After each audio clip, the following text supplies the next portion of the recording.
Ready? Okay. I will now call to order the special city council meeting of December 6th, 2021. Members of the public are invited to attend in-person meetings in council chambers. Public access to the meeting is also available by telephone by using the call-in numbers posted on the meeting agenda. Meetings are broadcast on Channel 8 for Comcast and Xfinity subscribers and on the city's YouTube channel online. All callers will be muted and may only comment during the times allotted for public comment as indicated on the agenda. If you are on the phone waiting to speak to council and are also watching the meeting on YouTube or Channel 8, please know there are a couple of seconds of delay with the live stream. Please turn down your computer or TV volume as we approach the sections of the agenda reserved for public invited to be heard, so you can hear the council meeting on the phone line and to prevent background noise when you are unmuted to speak. Thank you for following these directions and for maintaining meeting decorum tonight. Joanna, will you call the roll, please? Mayor Leidy. Present. Mayor Pro Tem Wilford. Here. Councilmember Witkovich. Here. Councilmember Downing. Councilmember Brown. Here. Councilmember Goff. Councilmember Duran Malika. Here. Councilmember Lukman Hiramasa. Here. Please stand as you are able and join me in the Pledge of Allegiance. I pledge allegiance to the flag of the United States of America and to the republic for which it stands, one nation, under God, indivisible, with liberty and justice for all. Thank you. City Manager Geyer, are there any responses to citizen inquiry? Nothing this evening, Mayor. Thank you. Are there any additions or deletions to the agenda? Nope. Nope. Okay. All right. We have our Good Neighbor Awards tonight. Diana Wilson, our Director of Communications, is here to present Good Neighbor Award. Good evening, Mayor and City Council. Thank you for having us. A little bit of background for those who are watching at home, and as a reminder to anybody who doesn't know the whole thing. For the 50th anniversary 2 years ago, Northglenn had a recognition of people who are good neighbors. They had a goal of 50 people being recognized, and they were nominated by a wide variety of people. And the number of people nominated actually exceeded 50. So since this was such a popular program, City Council chose to extend it and call it the Good Neighbor Award.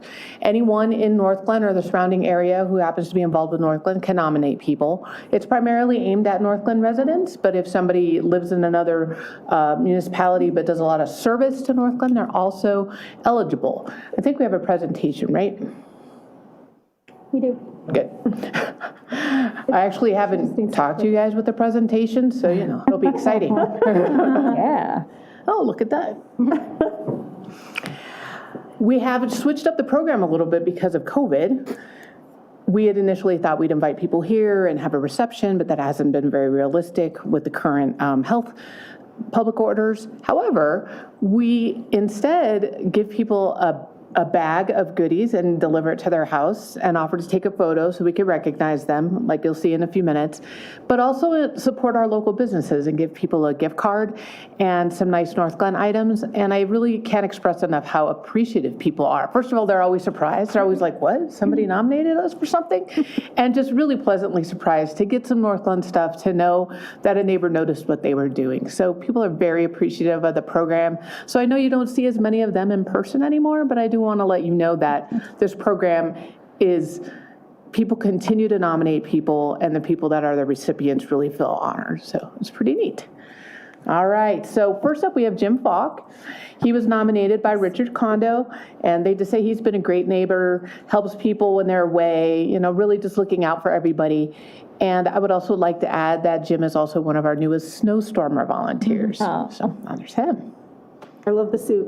Yeah, he was, I know. he was ready to go. Yeah, nice hide.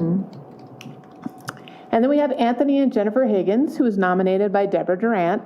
Deborah actually made another nomination as well. Her husband recently passed away, and she really took the time to recognize some neighbors that has helped her out since he is no longer with her.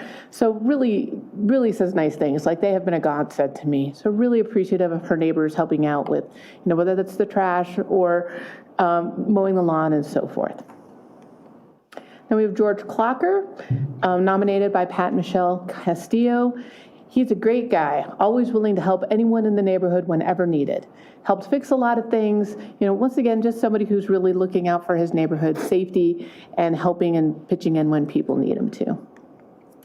Then we have Dean and Bev Lauer, who were nominated by Elizabeth Taylor. Pretty famous nominee. Anyway, Dean and Bev have always been there for my family since the day we moved in next door 6 years ago. So they were on vacation during a blizzard, and I gotta tell you, those are good neighbors if they're shoveling for you after a blizzard, right? So very positive reflection on her neighbors, and wanted to make sure they were recognized. Jennifer and Chris Menega, nominated by Janice Kramer. Short and sweet. She's helped me by bringing in trash bins from the curb, scooping, and other chores. She has helped other neighbors also, so nice. And then we have Kurt and Katie O'Donnell, which is the other ones nominated by Deborah Durant, and just saying how they are really have helped her out. And I think it's great. If you live in a neighborhood where people know what's happened in your family and that you've lost somebody and that you're struggling, and they're really just there to give you the shirt off their back to help you out, I think that says a lot. So those are our nominees. They all enjoyed their gift packs. These guys, I love these guys. We went and dropped it off, and they're like, we don't want to be in the picture, but you could take a picture of our porch. And just in case you were wondering, they all are invited to come and participate. I don't think we have anybody on the phone line. I do think we had one person was going to come, but with COVID and the cold, it probably didn't work out.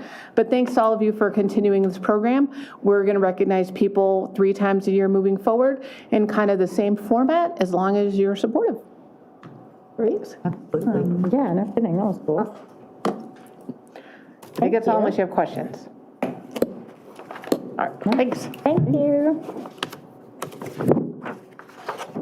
All right, moving into public invited to be heard. This is an opportunity for public comment on any item not set for public hearing. Statements are limited to 5 minutes per speaker. Statements must be related to city business and limited to matters of community interest.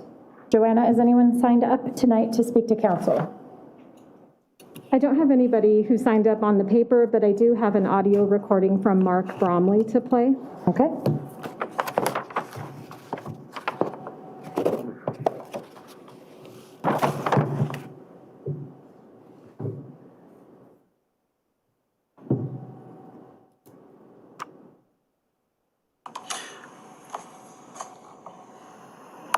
Thank you, City Council. I'm Mark Bromley, one of your founding local citizens since 1969. I have a few city-related concerns to address, as I feel the council has been negligent and irresponsible over the past few months. I do not know what happened to prudent or ethical behavior on council, but some things I have experienced and my constituents have experienced in Northglenn are unacceptable activities. I would first like to address the politically motivated yard signs in the city park that are childish acts of vandalism and graffiti by City Council. These 57 tramp stamps by the Dice Board and City Council resulted from the condemnation of one extreme individual creating neo-Nazi graffiti and was put in place by a marginalized group proclamation by the mayor.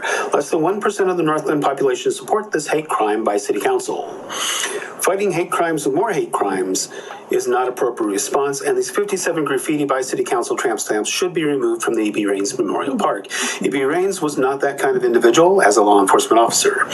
I have no problems with Pride Fest or the right of any marginalized group from having events at the park. However, I do expect, as do many other residents, that they pick up after themselves and leave no long-lasting remains of their event at the park. I view that other concerned residents, including property owners in Northglenn, view those 57 tramp stamps negatively. The complaints I have are from people who felt terrorized in the last election from people representing my opponent. This is why they communicated with me, because they do not trust the city management. They have good reason not to. They feel that I counted as 57 political signs as harmful and devaluing to the reputation of the city of Northglenn, and they are right, because this is City Council condoning vandalism and inappropriate messaging that negatively impacts the community and the political values it's portraying. This is partisan graffiti and needs to be removed from the park in violation of multiple city ordinances, including political yard signs in the city park. Secondly, I want to state that City Council members, namely the mayor, needs to stop stalking residents with the intent on intimidation or trying to manipulate elections using city code enforcers. I'm also upset that the First Amendment rights were threatened by City Council elected and that the Sixth Amendment rights were being denied. The right of residents to know their accuser. I know 10 residents threatened by the mayor's stalking activities during an election, whose intention was to intimidate voters via questionable use of mail-in ballots in Colorado via threats of investigations and abuse of elected office. If you are unfit to be on the City Council and feel you must stalk residents for harmful purposes, please do Northglenn a favor and step down and vacate your elected office. Hate crimes should not be on the City Council, yet there it sits. The third thing I want to speak of is that some councilwomen husbands have no right to falsely accuse any other resident of being racist, like Mr. Goff did. Mr. Goff falsely and belligerently accused me of being racist against black people. I have many black friends. He falsely accused me of being racist towards Hispanics. I have many Hispanic friends, dated 2 Hispanic women, and have several Hispanics in my immediate family I held in my arms as babies. Even Mr. Goff did, even falsely accused me of being a racist towards Asians. My wife and my son are Asians. I know I put that information out to the public. Apparently, poor excuses for educators should educate themselves before committing public hate crimes. The fourth thing I would like to mention is I'm shocked at the handling of the homeless situation. And the increase by 45% of the homeless population is unacceptable because of COVID, or the mishandling of it. When you have had a homeless task force working on this issue for the past 2 years. Now you want to worsen conditions in Northglenn and turn the old rec center into a temporary shelter. The old rec center is no longer in operation and incurs substantial taxpayer revenue to operate. And should a mishap or lawsuit happen on that property, this would be a great burden to the residents and taxpayers of Northglenn. In addition, there are a lot of bike parts littering the homeless impact zone around Northglenn and lots of other refuse, tents, and other questionable offenses to the community at large. Fifth, the mask mandates and vaccine mandates are unconstitutional and a violation of our unalienable rights, that of life, liberty, and the pursuit of happiness. The mandates do not have any credibility, and if the vaccines worked, you wouldn't need boosters, and I would have not got COVID from a fully vaccinated person. These mandates are illegal and unconstitutional abuse of people's civil rights and liberties. Thank you, City Council.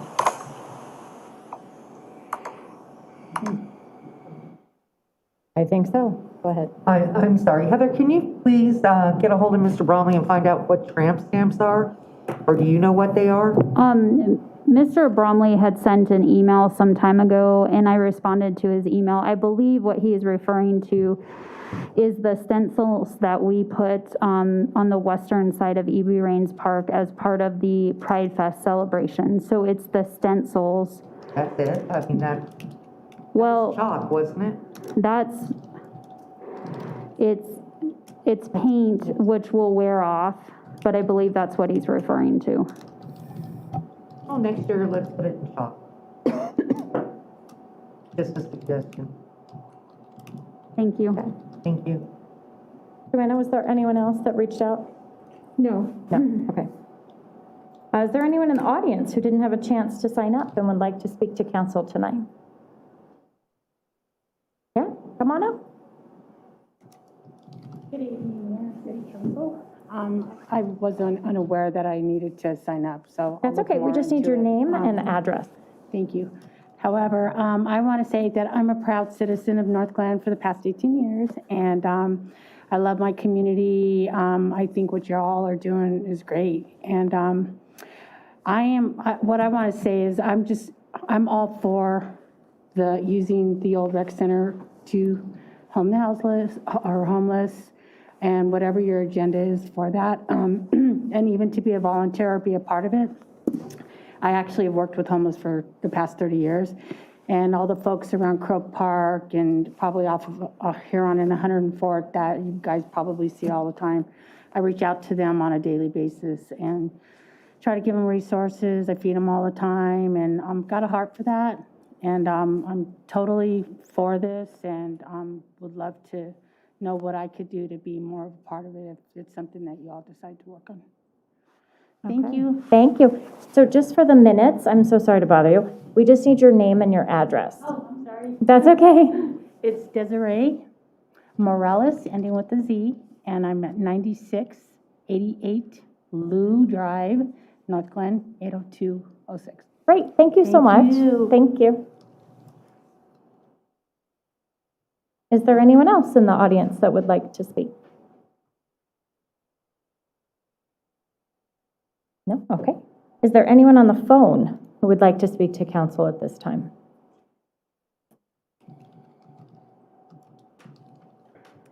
Okay, I think we have ended that section. We are moving into communications. We'll start with Ward 1. Councilmember Witkovich, how are you? I'm doing well, thank you, but I have nothing this evening. Thank you. Okay, Councilmember Brown. I just want to say that I attended our Noel Northglenn on Friday. I got my booster shot. I'm a big girl now. The event was very nice, and we really did enjoy it. My granddaughter broke every rule with Santa and charged right up to him and gave him a letter. But he was so sweet about it. He didn't push her aside or anything. He was really great. So again, another fantastic event, and I thank the city for putting it on. Awesome. Councilmember Duran Malika. All right, I only have one minor update. I feel like it's been a while since we've been here, so trying to reorient myself. I did do an RTD bus tour. I don't know if I told anyone this, but it was back in November. But I felt like it was really important to say again. So I was part of an RTD CDOT bus tour. And really, this is about addressing the safety concerns along the I-25 corridor between really around like 84th and 88th Bridge, right? So if anybody's heading south, you've obviously hit an accident in that corridor. That has been a heightened awareness corridor for us for a very, very long time. And we've really been pushing CDOT to try and do something to address the safety concerns. The way it was built very narrowly. Through there, you'll notice there's not even a shoulder, which was actually just supposed to be temporary. Fortunately, I think that was like 10 years ago. So temporary didn't work out. And so really the group of electeds and staff were really just kind of talking about what are some of the options and how do we get some of really a solution in that area. And trying to address really the slip ramps that the buses take on that 88th Park and Ride. So just wanted to let everybody know that, Northglenn and Thornton have been talking a lot about this section of the highway because we know how big of a safety concern it is, how many people have had lots of property damage, and then there's also several people who have died on that corridor. So we will continue to push to try and get CDOT to fix it. That's all I got. Okay. Councilmember Lukman Hiramasa. Thank you, Mayor. I have a couple of things. It does feel like it's been a really long time, so I'll just try to get through them pretty quickly. I attended a special meeting for the CCP board on Monday, November 29th, and just to inform everybody that we will be working with Monica in the equity project, and she will be interviewing some of the board members and then facilitating a meeting in January. So really looking forward to that and have everybody have an opportunity to work with her and, and discuss things.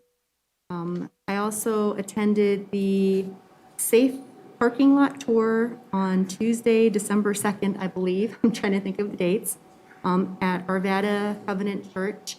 And I just have to say that it was a really great experience, hands-on experience, to walk through an actual safe parking lot and see what it was all about and meet the folks that are being served there. And we got a chance to have dinner with them as well.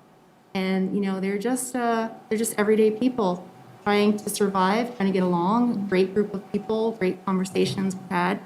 And it was very eye-opening to talk with the people who are running it and see all of the precautions and the rules and everything that is in order. I thought it was a great experience. Also attended the community meeting on December 1st at the old rec center, and that was also great. I won't talk too much about that because I know that's part of what we will be discussing tonight, but also was encouraged to see so much positive feedback from the community in terms of the proposed use for the old rec center. On, let's see, where are my dates? November 3rd, also attended Northglenn, and that was a lot of fun. I have to say the kids were having the best time. I'm so proud of Northglenn for hosting such an incredible event, and to all the staff that did so much to make it such a great event. And one of my favorite parts was seeing both the mayor and the city manager with reindeer hats and having the kids toss reindeer rings at their head. So that was quite fun. And that's all I have for tonight. Thank you, Mayor. Okay. Mayor Pro Tem Wolford. Thank you, Madam Mayor. I have 4 quick updates to share. The first is I joined with Councilmember Lukeman Hermosa, Councilmember Goff, as well as staff to tour the safe parking lot in Arvada last week. And I won't spend too much time talking about it, but I echo everything that Shannon said. I was really impressed by the process in which the church had gone through to set up the program. They'd really, truly thought through absolutely everything that they would need to run this program and have excellent materials that they've built out that other programs that are interested in starting up can essentially use when they're starting their own program. So I was really thankful that they spent the time sharing their experience with all of us. And I was really struck by just how seamless the program was operating. I mean, I took my son along with me and we drove to the back of the church, and you would have never have known that there were individuals that were sleeping in their cars. I mean, it was so just completely normal. So I was really thankful again that they shared the opportunity for us to come and visit and really see firsthand what this Safe to Park option looks like. Last Friday was a busy day. I had a Colorado Communities for Climate Action board meeting. We did pass the budget for the 2022 fiscal year, and one of the main highlights is that the organization is adding a new advocacy director. With all of the upcoming rulemakings around air quality and ozone and transportation and oil and gas and buildings, et cetera, there's just so much happening that they wanted to make sure that local governments, that members like us are getting bang for our buck and able to truly weigh in and engage with good talking points and good information when we're doing so. So they're adding an advocacy director, which is really exciting. Additionally, on Friday, I participated in the Colorado Municipal League's Policy Committee. They continue to host that meeting virtually and was able to get a preview of a lot of the legislation that's going to be coming up in the 2022 session. And I will say that our legislative committee is going to be very busy, but we're going to see a lot of the same legislation that was started last year, but just not necessarily wrapped up. So exciting conversations to come. And then finally, I too participated in the rec center community session last Wednesday, which I know we're going to get to later on, but I just want to say a quick thank you to staff because you all really pulled together a fantastic event and listening session in like no time at all. So I just want to give you kudos for that because I think there was a lot of really good turnout and a lot of really good opportunity to provide both information as well as receive feedback. So thank you for making that happen and getting us the information that we needed. Thank you, Madam Mayor. That's all. Oh, thank you. Well, I thought we were supposed to wear our noses. I brought mine. Yeah, see, I'm gonna wear it. Because I think I'm gonna wear it all through communication. Actually, I'll just wear it during the Noel Northglenn part. That was an incredible event. I know, take me seriously, I dare you.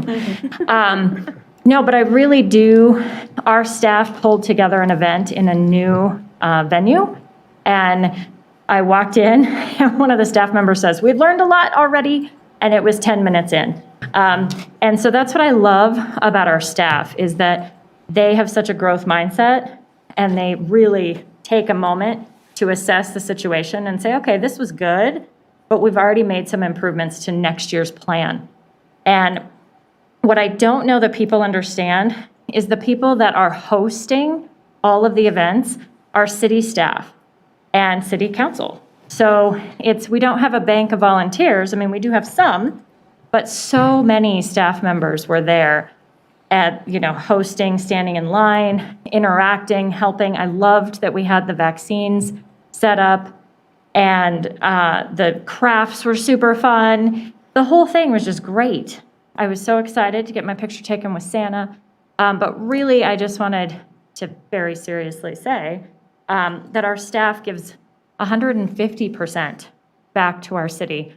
And that event was a perfect example. And I did have fun. I got to wear my nose and play games and have a good time. As has already been mentioned, we haven't met in a while, so I went back into my calendar as well. We had an AdCog meeting on the 17th of November. So the Adams County Council of Governments met together, and we heard from Dr. Douglas, we heard from Adams County the details surrounding recent decisions that have been made. It was very good to be in the room with our colleagues again, to have our questions answered. We were able to say a goodbye to Ray Gonzalez, the county manager, and so that was a nice event. I was also at the community meeting, and to echo Councilmember Lukman Hiramasa's comments, I was struck by the amount of residents that attended. I thought that was great, and they're really thoughtful questions. It was a lot of yes and. Yes, we love this idea, and we'd like to push your thinking a little farther. And I know our staff took all of those notes to heart, so that was a really great meeting. We did give away over 300 bikes on Saturday at the bike giveaway, so that's a huge celebration in our community. So thanks to the bike guys and staff for putting that event together. I had the opportunity to attend the American Legion post-22 annual, I guess it was their anniversary dinner, Christmas event, holiday event. The Boy and Girl Scout Troop 311 was there. They volunteered for that event. I could not have been more humbled and honored to attend that event. I met so many amazing people. I heard so many fascinating, funny, and interesting stories. But what I stepped away with is that the American Legion Post-22 is a huge family. They take care of each other, and it's a very kind and welcoming place. But they also give back to the city of Northglenn all the time. Their whole focus, they have so many fundraising opportunities, and they're constantly trying to figure out how to give back to the community that they're in. And so that's real exciting. And that is all I have on my list. City Manager Guyer, how are you? Oh, I thought you might call on City Clerk Small first. I know. You were I looking at changed- her, but then... I know, I changed my focus. So just a quick thing I wanted to share with council. A thank you for those council members who volunteered to run the reindeer toss game with myself and several other staff members. It was fun to have you participate. We had over 1,000 attendees at Noel Northglenn. So definitely a well-attended event. We had 285 kids get their pictures taken with Santa, and that was up from 2019 numbers. Nice. Which is exciting to see that growth. And I believe we had about 130 vaccinations given out. Rupa, tell me if that number is higher or... 145.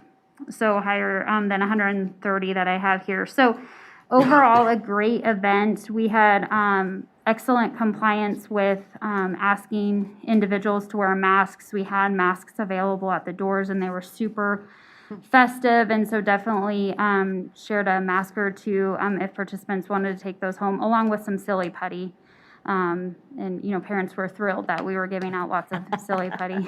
We need to talk about that. okay? I know, I did hear some feedback from parents, no, on the silly putty. I'm in I the told silly. Tim to send it to her. Right. So overall, a great event, nice way to wind down the year. And staff, thank you for those kudos to our event staff and staff in general. They are well on their way into planning for events next year, so thank you.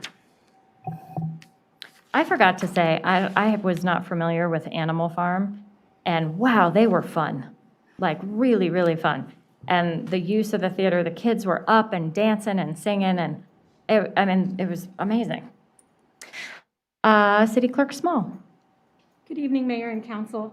As you're aware, the newly elected members of City Council will be sworn in next Monday, December 13th at 7 p.m. Following the swearing-in ceremony, we will have a reception over at the new Recreation Center in the community rooms. So I wanted to take just a quick second and invite everyone, including the community, to attend next Monday to help celebrate those who have served and those who will continue serving on City Council with us. And that's all I have. Thank you. Thank you. City Attorney Hoffman. Good evening. It's good to see everyone, and I don't have anything tonight. Okay, fantastic. Moving into the financial report, October 2021. Jason Loveland, our Director of Finance, is here to present. Hello. Good evening, Mayor and Council. As mentioned, this is the October financial update. I'll start off with a quick update on sales and use tax numbers for the year. Those are up just over 23% as compared to last year and over 15% compared to 2019. A lot of positive things going on economically in Northglenn. Auto use tax is up over 35%. Sales tax itself is up over 22%. The food tax, which set a record last year, is still up 3% this year. And then the marijuana tax is up 5%. So won't go into more detail on that, but just, again, month over month, the positive revenue trends on the sales tax side continue. Going to the general fund revenue summary, you'll notice on the collection rate column that's highlighted, the second column, we're at 83% of the way through the year. Revenues collected in the general fund are at 92% of the collection rate, which is compared to actuals compared to what we have budgeted. So anything over 80%, which is kind of our norm, is a positive, as we're collecting revenue faster than we had planned for the year. Total taxes are, as I mentioned on the prior slide, up over 27%. The third row down that refers to use tax is up 92%. $1.1 million of that $1.6 million change year over year is from Carl's Farm. Other revenues to note, licenses and permits, that is up $493,000. Again, Carl's Farm, $470,000 of that is that one-time revenue. Overall, total general fund revenue through October is at $24.8 million, or up 18% compared to last year. I took out the one-time revenues from Carl's Farm, and we're still up 12%, really to kind of get that more of an apples-to-apples comparison, excluding the one-time. Any questions on general fund revenues? Is our general fund at 92.23? That's just the collection rate when you compare actual revenue, the 24.8 versus the 21 adopted budget of 26.9. So what are we at? Our fund balance, I'm going to say that it's 80%. I think that's going to grow. It's a month-to-month thing, depending on where we finish the year. So on the expenditure side, on page 3, we have this broken out by department. A couple of just kind of anomaly pieces to point out. The legislative department is down 35%. There was about $300,000 of CARES Act money that was passed through that department last year, and then also the other financing uses That shows us down 91%. That's due to CARES from 2020, and then also a transfer from the general fund to the capital projects fund in 2020. All in all, all of the budgets are up. Again, going back to 2020, when we were in a position where we were holding back, spending at a slower rate, had some hiring freezes, spending less on training, travel, supplies, all of those things. That's why some of those are in double-digit increases year over year. If you look at the spending rate, that second highlighted column, we're at 80%,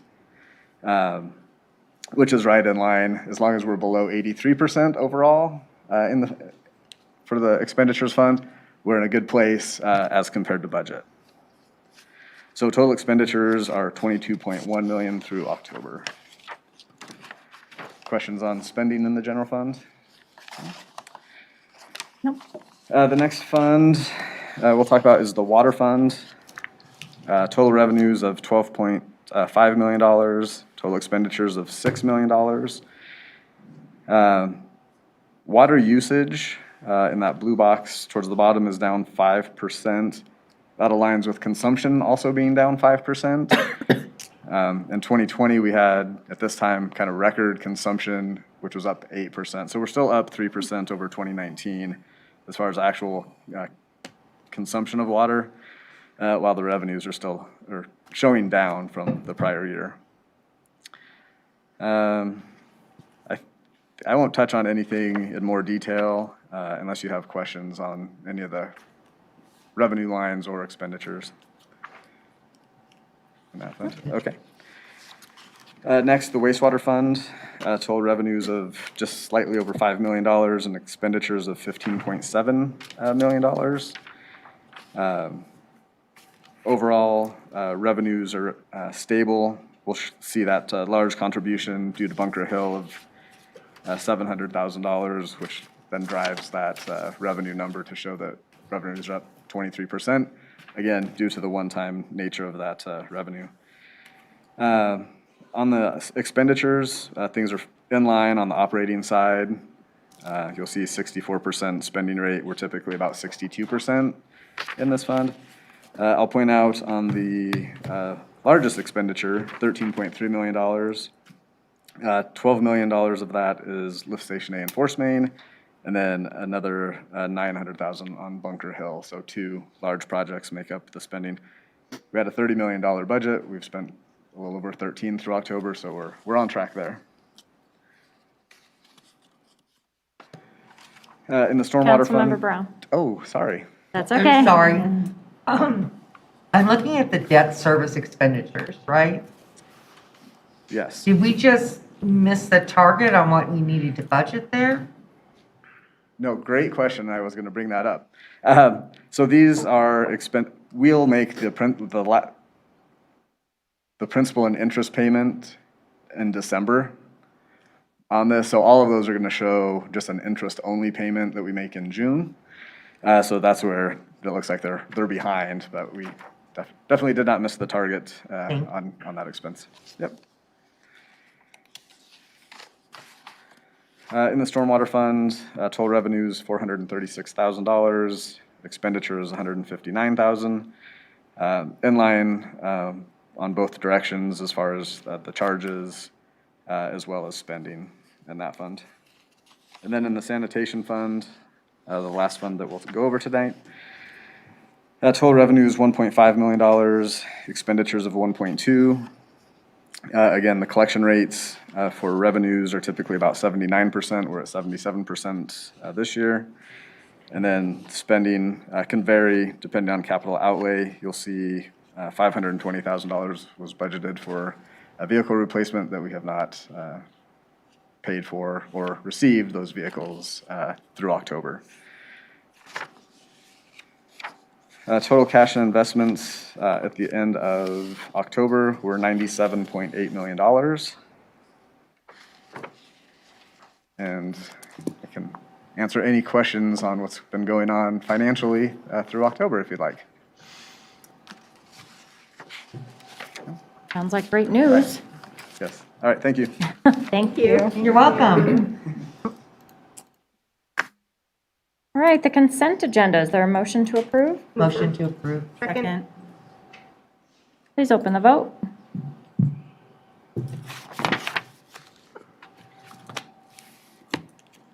The vote is open.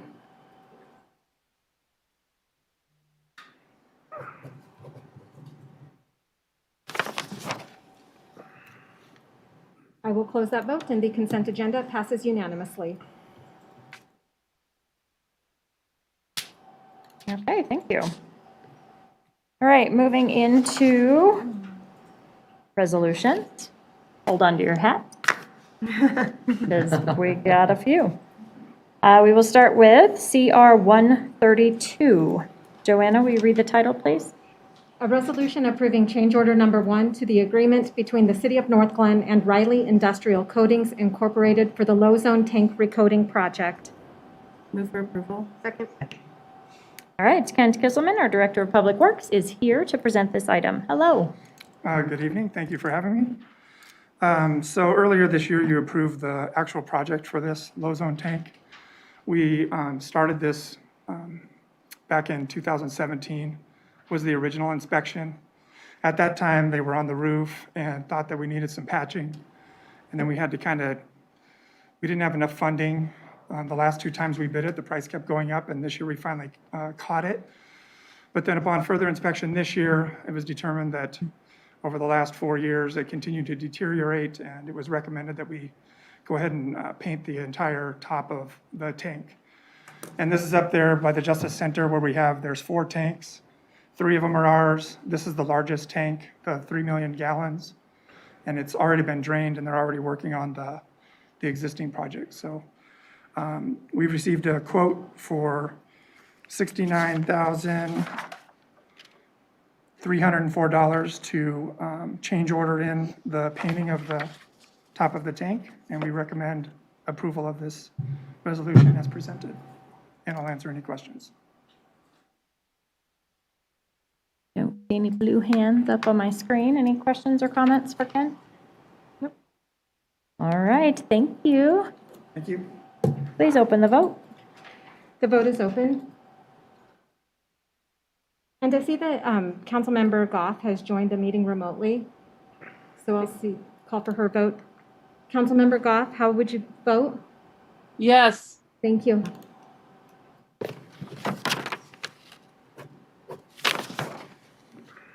So I'll close that vote, and CR 132 passes unanimously. Okay. CR 136. Joanna, will you read the title, please? A resolution adopting council policies for the City of Northglenn, Colorado. Move for approval. Second. All right, Jason Loveland, Director of Finance, is back for this item. Hello. Good evening, Mayor, Council. So this is really a council policy for council, but I'll give like the real brief conversation, and then the members of the Finance Committee who tackled this can jump in if they have additional information. So in the council policies, there's a section for council-assigned equipment. This year, the Finance Committee had conversations on this policy and thought that maybe it could be cleaned up with some of the language, and then to provide more clarification on really what the policy is, as far as if council is, in receipt of city-provided equipment, and kind of what the terms and conditions would be upon leaving office. So really, there was, one sentence, I guess, if you will, to add some clarity there regarding purchasing the equipment back at fair market value. And so we defined the fair market value just using like a straight line depreciation, meaning an equivalent amount would depreciate each year. So for example, a $1,500 laptop would lose $375 of value each year. So if a council member were to leave office before the term of 4 years, they would have the opportunity to purchase that equipment and move forward, and keep it and go forward. Or they could return the piece of equipment and kind of how the practice has worked now. So there's some further clarification on that. Other things that we updated were just some of the language on computing devices and eliminating pagers and things like that. Although I know pagers are still out there. We took that out of the list. So is there any questions, or does the Finance Committee want to add any more information on that? No? Okay. Who's on the finance? Me and Joyce. Yeah. I think that's it. All right. Thank you. Please open the vote.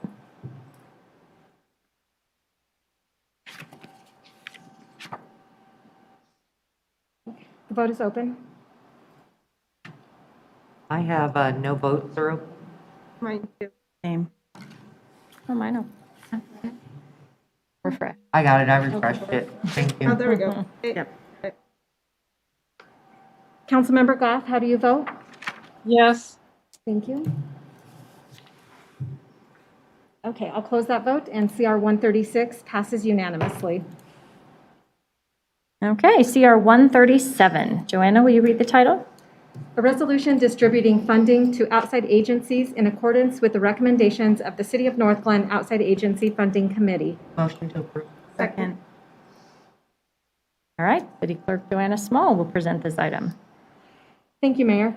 So the city's 2021 budget includes $25,000 for the outside agency funding grant program to be distributed to nonprofit organizations whose services directly benefit Northglenn residents. The city received applications from 3 agencies, and the outside agency funding committee met on December 2nd to receive presentations from those applicants. The committee includes council members Brown, Lukman-Hiromasa, and Witkovich. And I'd like to provide just a brief overview of the organizations that are being recommended for the funding. So the first one is A Child's Song. A Child's Song serves under-resourced youth through music and mentoring programs, regardless of learning differences or developmental disabilities. The organization's Northglenn Alliance program was created in response to ideas from Latin and Hispanic community members living in nearby subsidized housing who requested English language learners training for adults, after-school music and mentorship activities for youth, and community-building music collaborations. Instructors in the program will reflect the ethnicity of students to engage in discussions on immigration, racial tension, language barriers, educational challenges, and other stressors faced by the youth, while adults are able to focus on the English learning training. So the program was created to embrace cultural integrity by creating a situation where youth can pursue serious music instruction in a culturally sensitive atmosphere that edifies their heritage, connects them with gifted, caring instructors, and encourages the sharing of authentic stories through music. The program seeks to address the arts opportunity gap experienced by most Latin and Hispanic students, and the program will be offered at the Crossroads Community Center, which is located in Northglenn at 10451 Huron Street. And grant funding will be used to purchase instruments for students and for program expenses for the salary of the Hispanic artist in residence. The second organization is CASA. I know most of council is very familiar with CASA. They provide specialized, selected and trained community volunteers to advocate for children who have experienced abuse and neglect in pursuit of safe and permanent homes. It costs CASA, the program, approximately $1,200 per child per year to provide CASA volunteers, which includes costs for community outreach, recruitment, screening, training, professional supervision, and support. Grant funding will be used to support program costs, to provide the community members to serve as CASA volunteers and provide direct advocacy services to Northglenn children. And the recommended grant funding would provide advocate services for 5 Northglenn children. And the third organization is the Immaculate Heart of Mary Food Bank.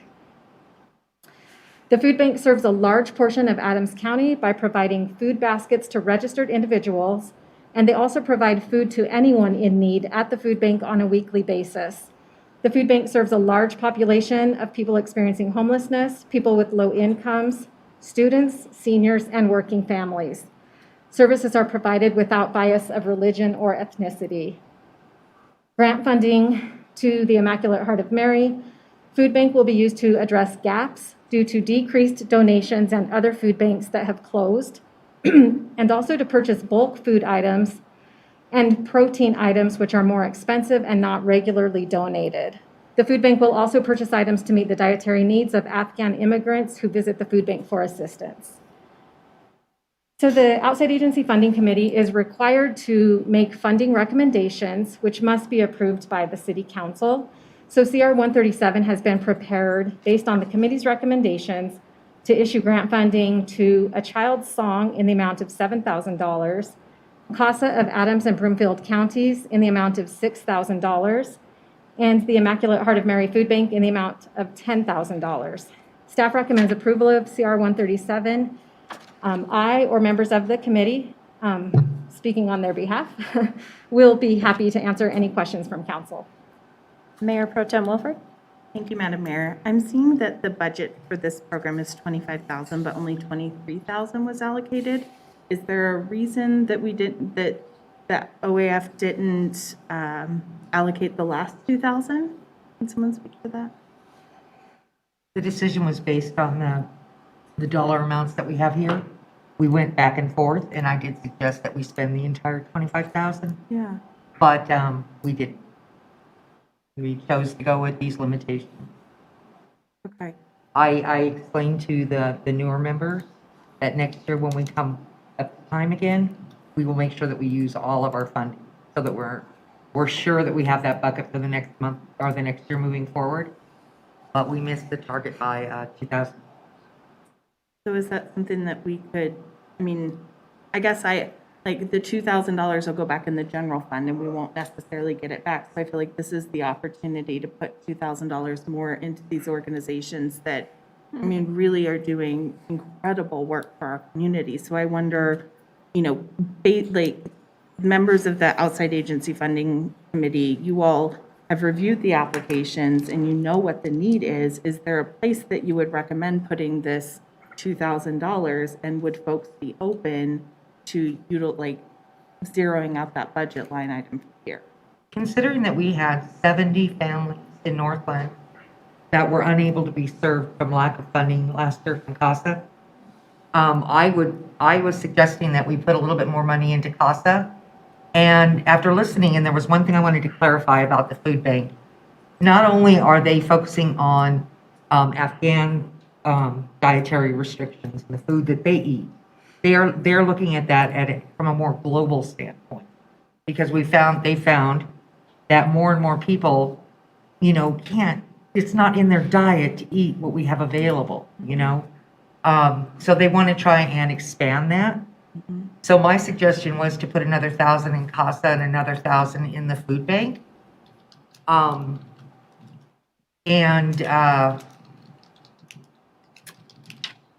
We didn't do it.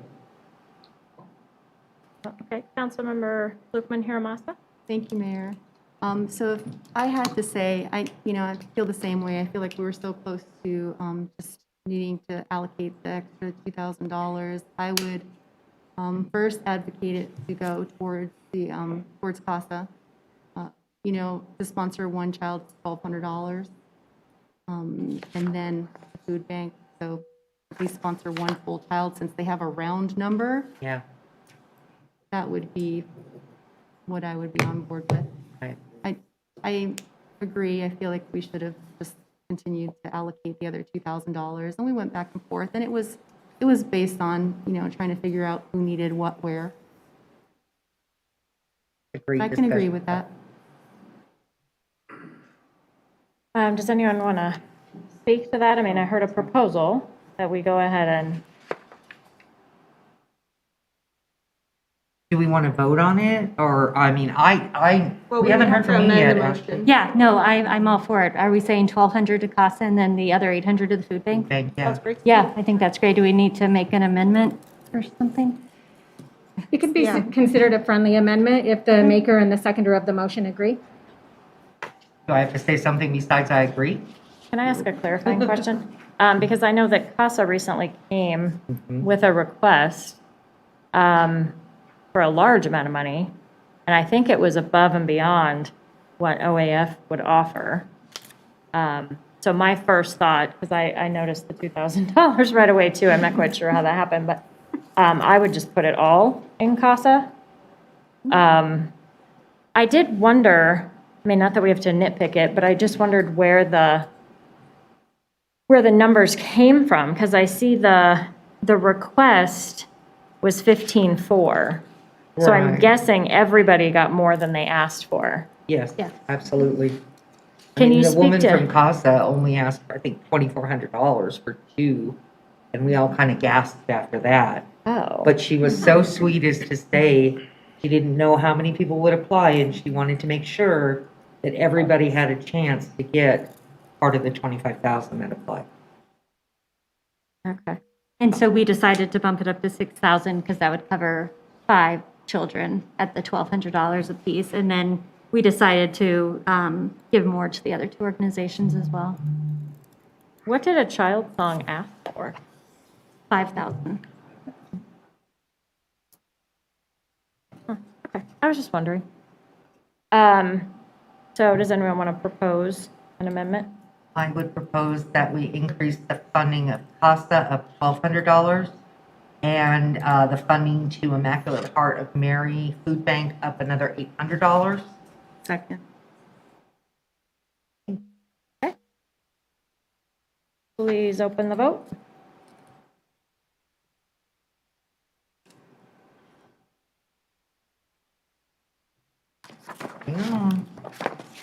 The program's lagging on my end. Okay. So I was like, It's a new and altered version. alrighty. There we go. So the vote is open. And Councilmember Goff, how do you vote? Yes. Thank you. I will close that vote, and CR 137 passes unanimously. Okay, CR 138. Joanna, will you read the title, please?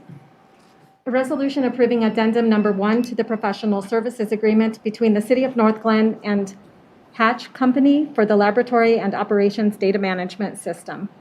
Motion to approve. Second. All right, Kent Kisselman is back. Hello, tell us about this one. Yeah, so we started this back in 2019. This is for our laboratory stuff at the water plant, and it integrated our entire system. And it's been kind of a slower project, but we're trying to get everything done. So this last $12,000 for the addendum would be for the data mitigation. Migration. I can't do this with math. All right, let's just go. Okay, start over. So this will bring all of the wastewater plant, the water plant, our M&O facility all together where we can all communicate together. And so it's going to be pretty amazing what this system can do. The other thing that it's going to do, it's going to be able to upload information to CDPHE more efficiently instead of the paper copies that we're doing and supplying now. We're going to get some additional training, and we're going to get a couple extra seats now that we're migrating everything together. So I recommend approval of this resolution as presented, and I'll answer any questions. Questions or comments for Kent? All right, being none, please open the vote. The vote is open.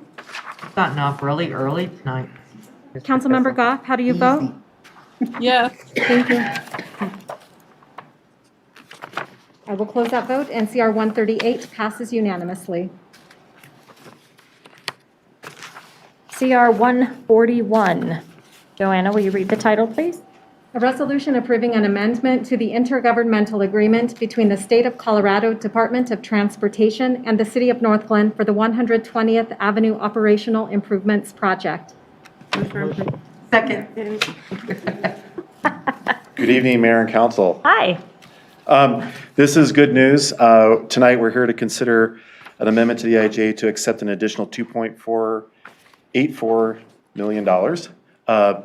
I won't go into the belabor to the details of the machinations of how the federal government appropriates these funds.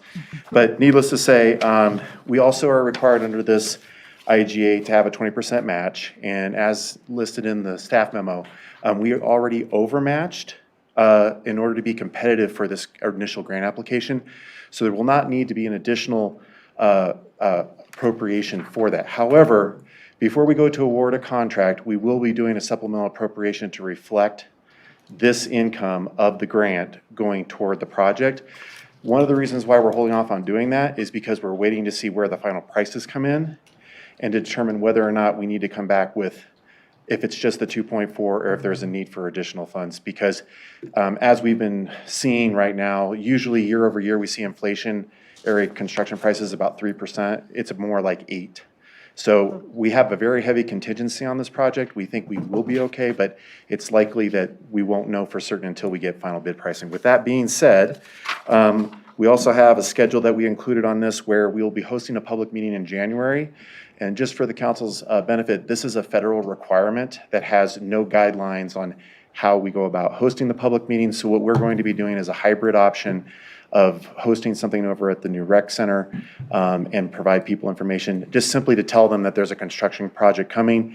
This is why we're doing it. This is where the money is coming from. So it'll be a very high level, just to let people know that things are going to be happening. Our goal is to have this back to you in April of 22 for award of contract, and it's a 12-month construction schedule. And with that, I'll be happy to answer any questions. You're cheering, I love it. Councilmember Brown. I'm cheering. Well, since we know this is my neck of the woods. So this is to increase 120th basically for, just to narrow it down. Sure. Right? Because of the expansion over at Carl's Farm, right? And it's going to take it from 2 to 3 all the way down to Claude? Correct. Potentially York. Okay. This is one of the variables that we're working with right now, is that we have a design that goes from basically Washington to York, but the Claude to York is a Thornton segment of road. Mm-hmm. And what we're waiting to see is we have a lot of built-in contingency to this project. We just don't know whether or not this inflationary cost. So it could be possible that we include that last segment, or Thornton comes to the table and says, we'll pay for that portion of it. Originally, when we got this additional 2.4, we had no concerns whatsoever that we would be able to do that segment as well under the existing IGA agreement we have with Thornton. Now we're not certain. So that's why we're holding off on making any firm commitments on that. Have we already started those conversations? Yes. Yeah. Thornton is actually a partner and reviewer of all the construction documents. They've been with us every step of the way. Okay, so there shouldn't be a problem, because that could be a plus. Yeah. Yeah, I think ultimately what would likely happen is if we don't build it, we're gonna put it as a bid package, as a bid alternate, so we can separate the pricing. And if we don't have the funds available, or if Thornton can't appropriate, we'll likely go back for TIP funds to complete the project at a future date for that segment. But essentially 3 lanes from Washington to Claude or York with intersection improvements at Irma, Race, and Claude. When you say intersection improvements, does that include lights? Correct. We'll have signalization at Race. There'll be some improved ADA access at Irma and Claude, and also just better lane recognition as well. Don't see any other questions for Brooke. Thank you. Thank you. Please open the vote. The vote is open. Councilmember Goff, how do you vote? Yes. Thank you. I will close that vote, and CR 141 passes unanimously. CR 142. Joanna, will you read the title, please? A resolution temporarily designating the city's former recreation center as an emergency or community center operations facility and approving an agreement with the Denver Rescue Mission to operate the former recreation center as a temporary cold weather shelter. Move for approval. All right, Rupa Venkatesh, our assistant to the city manager, will provide a summary of the item. Good evening, Mayor and City Council. I'm going to kick things off, and then I'll turn it over to our Crisis Response Unit Program Manager, Jessica Holtz. And also tonight, we have Tracy Brooks, who is the Vice President of Emergency Shelter Services with the Denver Rescue Mission. So first, I want to say that in March of 2020, Council formed the Homelessness Community Task Force.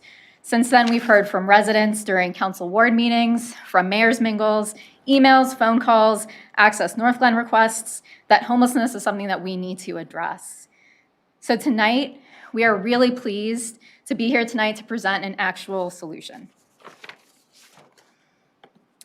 So tonight we'll talk about the program, and as I said, Jessica will give the details of the program. It's going to be very similar to what Council has already heard and what the community heard on December 1st, but we wanted to make sure to also explain the program to the public who hasn't heard this information yet. I'll provide a summary of the community feedback, and then at the end of tonight, we'll ask Council to consider CR 142 to declare this program as a qualified emergency use and an agreement between the city and Denver Rescue Mission for Denver Rescue Mission to use the facility.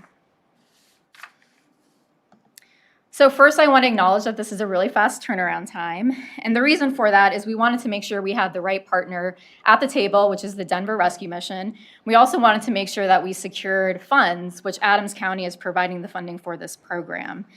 This is also a very limited one-time opportunity to use the old recreation center, as the building will not be available to us after March of 2022, which is why this program will be activated from December through March of 2022. And then again, this program will not be able to exist out of the old recreation center. So to give us some details, I will turn it over to Jessica.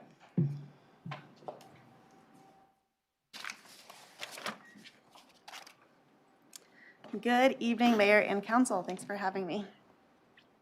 So the need for the winter housing program was identified with the acknowledgement that our Northglenn Police Department currently has no emergency places to bring people on cold nights when working with people experiencing homelessness. Yes, Adams County does activate the SWAP program, which is our hotel voucher program, yet residents who work and who are also experiencing homelessness have added barriers when accessing SWAP because of the intake hours of that SWAP program.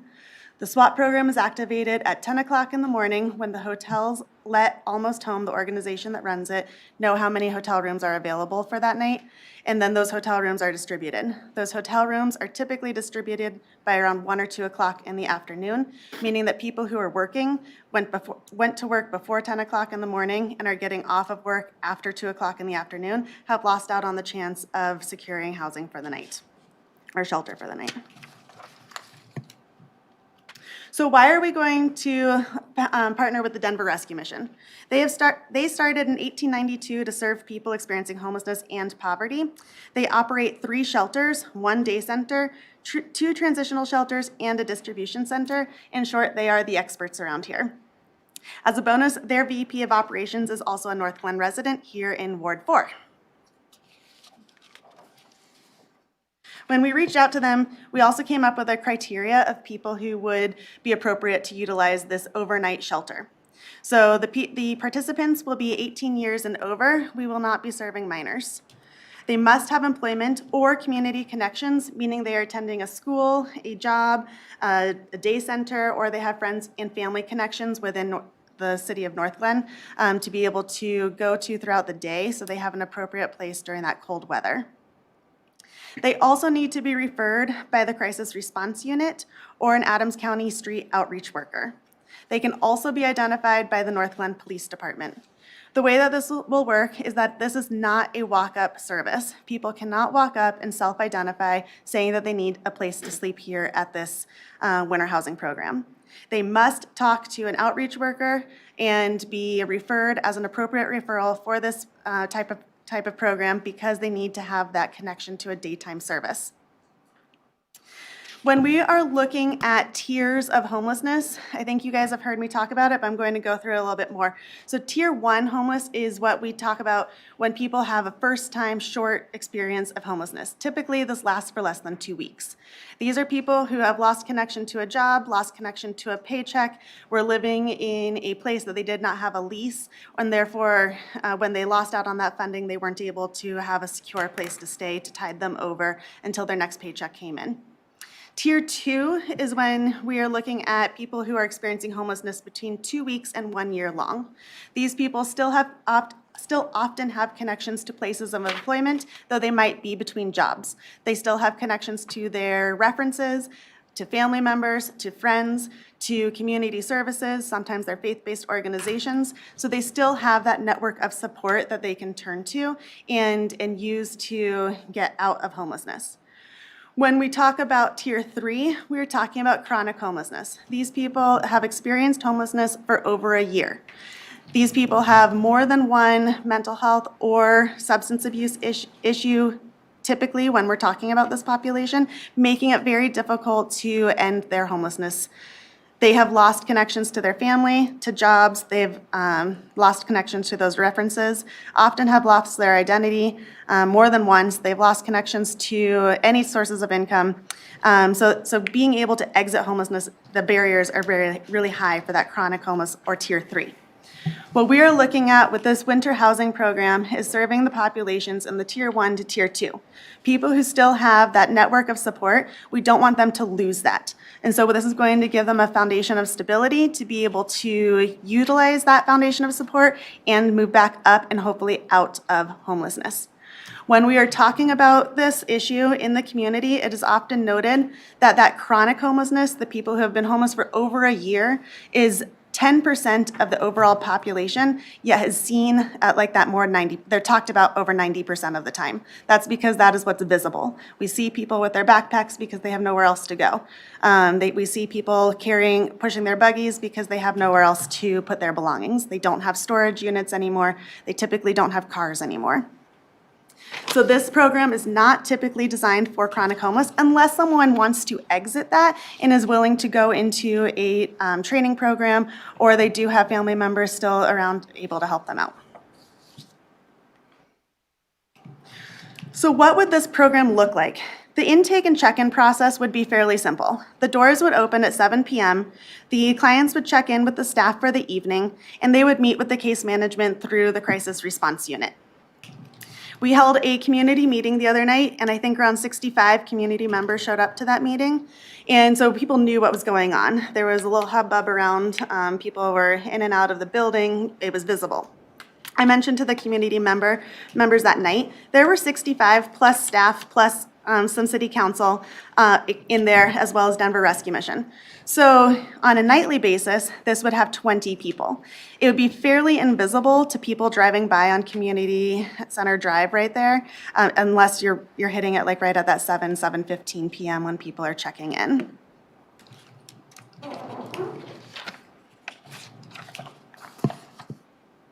The responsibilities on the city would be to provide the facility access. We would help to identify the people experiencing homelessness appropriate referrals, and we would provide the case management with the crisis response unit. The responsibilities that would lie on the Denver Rescue Mission would be to staff the program, to operate for operation management, provide custodial services, and contract for maintenance and snow removal.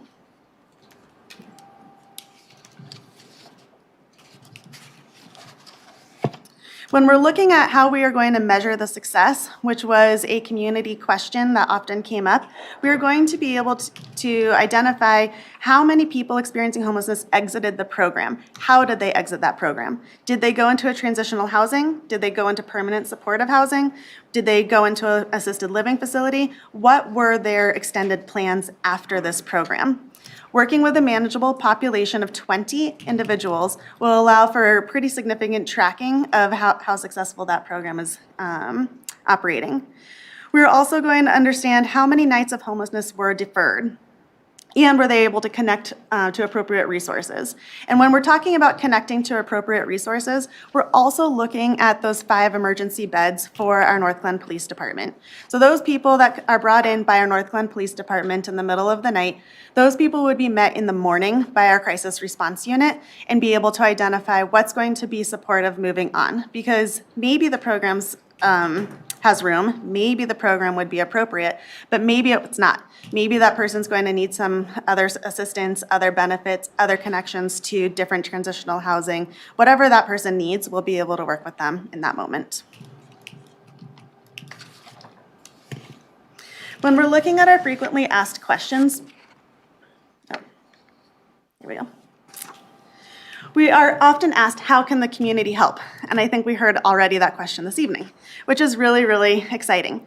Though the Denver Rescue Mission will provide the staffing and the management of the shelter, there are opportunities for the community to be involved. We will have drives for sheets and clothing. We will be able to offer meals, maybe community nights where people can come in and play board games with people who are utilizing the shelter. In addition, the Denver Rescue Mission is a nonprofit, so any donations given to them, they are tax deductible. What about people experiencing homelessness who need shelter but are unable to use this program? People who turn to us to use this program but are unable to will be offered the same assistance that we also offer all of our other residents. Connections to our SWAP program, so that's when people get 24 access, utilizing those hotel vouchers on those really cold and nights and cold days.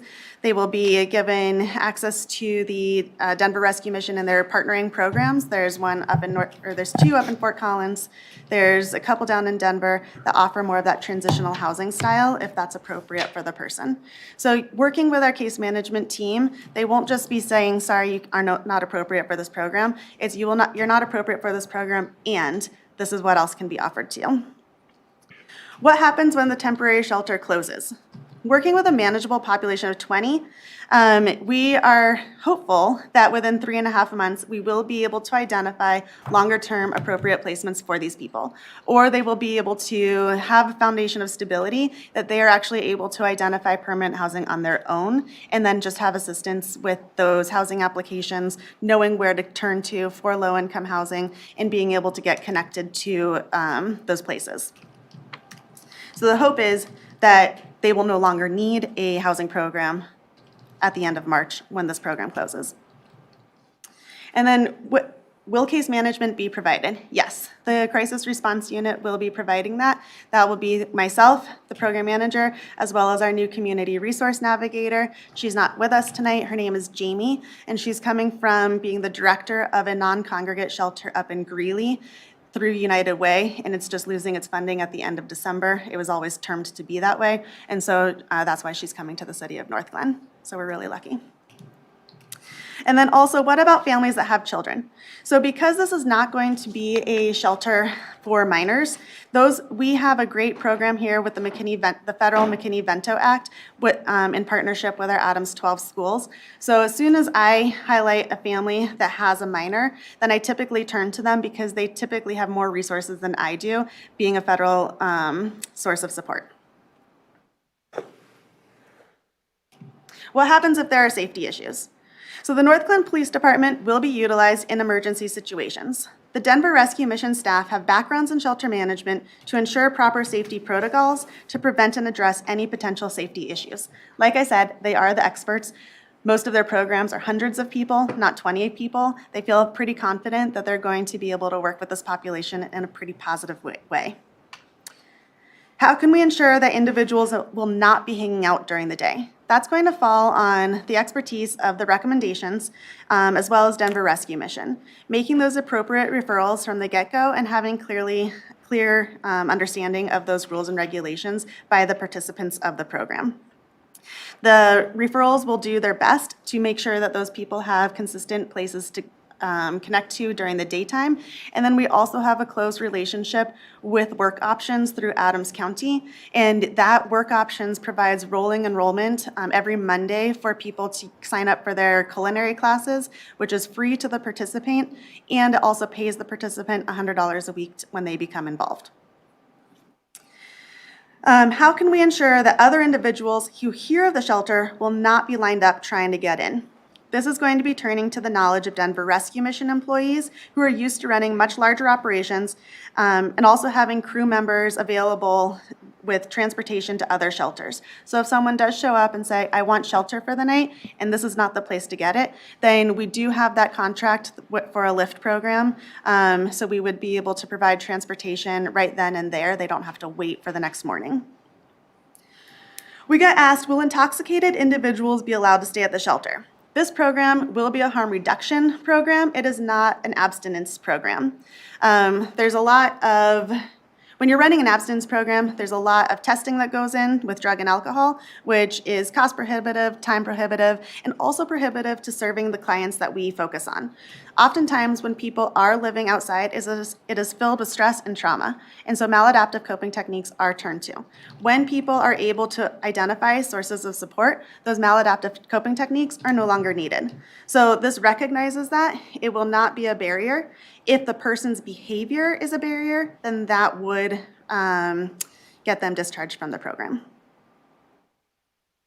How will this impact the future use of the old rec center? In short, it will not. The negotiations and research are still underway for the public-private development project. This temporary program will end long before any physical action is taken at the old recreation center. And with that, I'm turning it back over to Rupa for, right? Yep. Okay, here we go. And then back to you for something. Yeah. All right, community feedback. Did we hear from the community? And the short answer is yes, we did. So on November 22nd, we sent out 2,673 letters to invite folks to the December 1st community meeting that was last week. That was mailed out to the surrounding residents, businesses, households. From that, we received 2 phone calls, and 58 people, not including staff or council, showed up to that December 1st meeting. The letter invite is in your packet as attachment 1. And let's see. And I also sent out additional emails to previously interested parties. So from the previous community homelessness meetings that we had people sign up if they were interested in learning more about homelessness and attending more meetings. So we sent out about, I would say, 60 emails to that group. And then we also had an online open town hall forum, which was open November 22nd, and it's still open now. Attachment 2 contains the feedback that we received as of last Thursday when the packet went out. On your dais tonight, you have an additional 8 comments as of this afternoon, if you want to take a look at that. The online open town hall forum saw 129 visitors and 39 comments. The December 1st meeting at the old recreation center, that was live streamed, and 10 people watched that live in person with an additional 120 views after. I do want to acknowledge that the audio recording was not the greatest, and that was because we had to use a hotspot to live stream it, and also the AC in that old building was very loud. So I apologize for that, but I'm glad we're having this meeting tonight so that the audio is a little bit better for those that want to watch it later. Since we put out this proposal, we have received lots of emails and phone calls asking how we can help. We've heard this from faith organizations, from nonprofit organizations, as well as individuals. I do want to give a shout out to the American Legion Post in Northglenn. We met with them last week after they heard the proposal, and they have agreed to donate $700 of blankets, sheets, pillows, towels, whatever the Denver Rescue Mission is going to need to operate this facility. So we really appreciate that. So it was a lot of positive feedback, but I do want Jessica to address one of the main concerns that we did hear, and that was about the safety concerns and what the impact of this program will have at E.B. Rains Park. You heard her talk about the different tiers, so she'll make that connection with E.B. Rains Park and how we can address some of those safety concerns. So when we're talking about people experiencing homelessness over at E.B. Rains Park, there's a lot of conversation. One, there are weekly luncheons that happen at E.B. Rains Park, which is a gathering of people that have connections to people experiencing homelessness. So not everybody that goes to those luncheons on Tuesdays and Thursdays are actually experiencing homelessness. There are also community members out there trying to support, bring lunch, bring community engagement to the people out there. So we do hear a lot about those luncheons because people see the pavilion fill up, they see the lunch happen, and then they see people disperse. And some of those people are people experiencing that Tier 3 or chronic homelessness here in the city of Northglenn. The question is, will this program alleviate the concerns at E.B. Rains Park? The answer is, I hope so. I hope that some of those people are able to engage in some of the training opportunities, or they're able to identify family members and saying, if I get involved in this program, can I come back to your house throughout the daytime? And I don't know that that's going to be the answer. We might be talking about two different populations. I do know a lot of the people who do utilize EB Rains Park. Many of them have been experiencing homelessness for over a year. So would this be an appropriate referral? Not unless some lifestyle changes also happen with that. So does it go hand in, it's serving a population, and those people would also be served using the SWAP program. So it's finding the population within EB Rains Park that would benefit from this, and also recognizing the fact that some of those people are going to need additional resources or sources of support, or just not be appropriate for this type of program. So this program is not going to solve all of our issues that we have in Northglenn, but it certainly will serve a population that is in need. And for those that are, there's still going to be concerns at EB Rains Park, and we're still going to address them as we do now with the crisis response unit, as well as our Northglenn Police Department. So finally, the timeline. So this has been a very aggressive timeline, as you can see, and on November 22nd, Adams County approved the funding for $231,000. That's going directly to Denver Rescue Mission. We held a community meeting on December 1st. We have a tentative date actually now of December 13th for the program to start, should council approve the resolution and agreement tonight. And then on January 10th, we already have scheduled a quarterly update on homelessness with City Council, so we can provide an update on this program at that time. And as we plan on having more quarterly community meetings, we can update the community on what's going on with that program as well. So with that, we're here to answer any questions. Tracy with Denver Rescue Mission is also here, as well as Deputy Chief Darlin. Okay, Councilmember Brown. You know, I'm going to take this down for a minute. I'm choking in here. Yeah. One of the questions that I had, and I'm going to share that I had a lot of positive feedback too. I had people wanting to be volunteers, things like that. But one of the concerns that I heard was, well, what happens at night when they've got their 25 people in there, or their 20 people in there? What are we going to what are we going to do as a city to ensure that maybe the homeless don't camp out in front of the rec center, things like that? I don't want to use the words that my resident used. So circle them around in my head, because they're obviously there for a purpose. That's correct. So once again, by not allowing people to walk up and self-refer, that will be one deterrent. Denver Rescue Mission, I don't know if Tracy, if you want to come talk about this at all. The Denver Rescue Mission has their policies on how to get people to utilize other resources. And then also on a nightly basis, crew would be available to go over and work with those individuals, again, tapping into transportation resources, and then also just working with them like we already do with our many residents. Okay. Hello. Hi. So we have faced this for many years downtown at Park and Lawrence. We've come up with some strategies that work well of engaging the individuals that come up to the facility and asking them not to camp, not to stay, and move along. And I think, as we talked about before, is we have other resources available to us, and utilizing those and referring individuals to more appropriate resources for them, giving them information if they want to be part of this and how they can be referred into it. So really engaging, having conversations and referrals has been working well for us. So it's every night the same people have to come. There's not a 30-day lottery or anything like that? No? It's a referral program through crew, and so it's individuals that they are identifying that are appropriate for the program. It is a program more than emergency overnight shelter. So we're really working with individuals that we feel are appropriate for it, and working on getting them housed. And as they get housed, then we'll replace them with other individuals. Then we have the 5 beds for the police drop-offs, and we do that at all of our shelters to give the police department a place to take someone who's cold, they found them, they need a place to drop them off, and then they're immediately engaging with crew the following morning to get them to more appropriate placement. my second question? I want to add on to this one, Okay. just one. So we also, like a couple of council members mentioned, we went to the safe parking last week. And that safe parking lot hosts 14 different individuals. So not a huge difference in number from 20.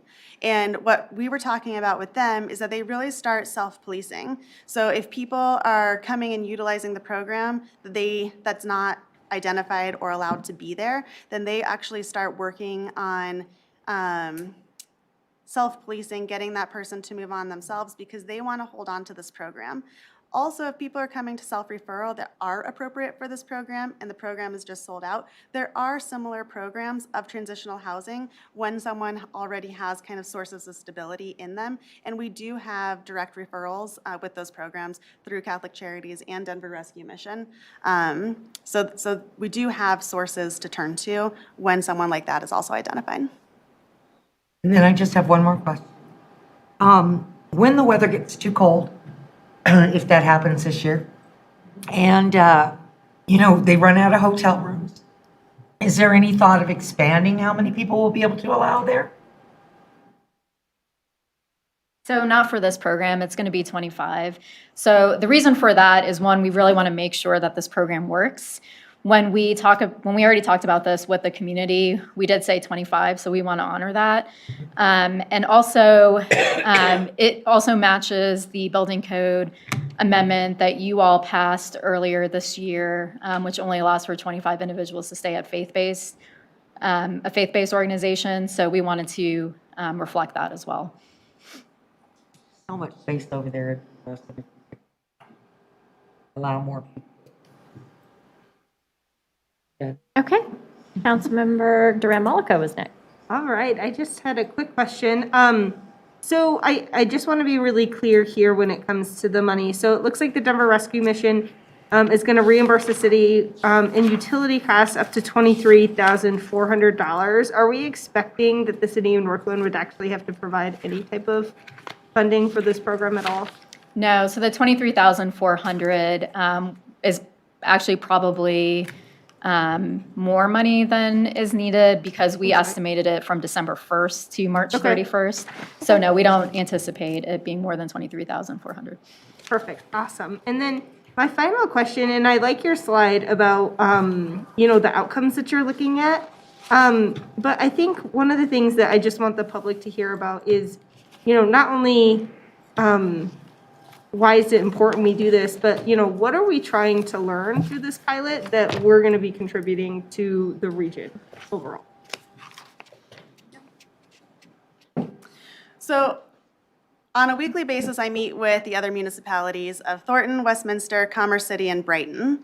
And we talk about different opportunities within each of these municipalities to focus on people experiencing homelessness.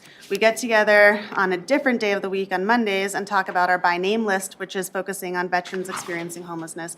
And we actually list those people that we've all identified by name, and we talk about different referrals and sources of support. The Veteran Services is on that same call, as well as Maker Housing is on that call, MDHI is on that call.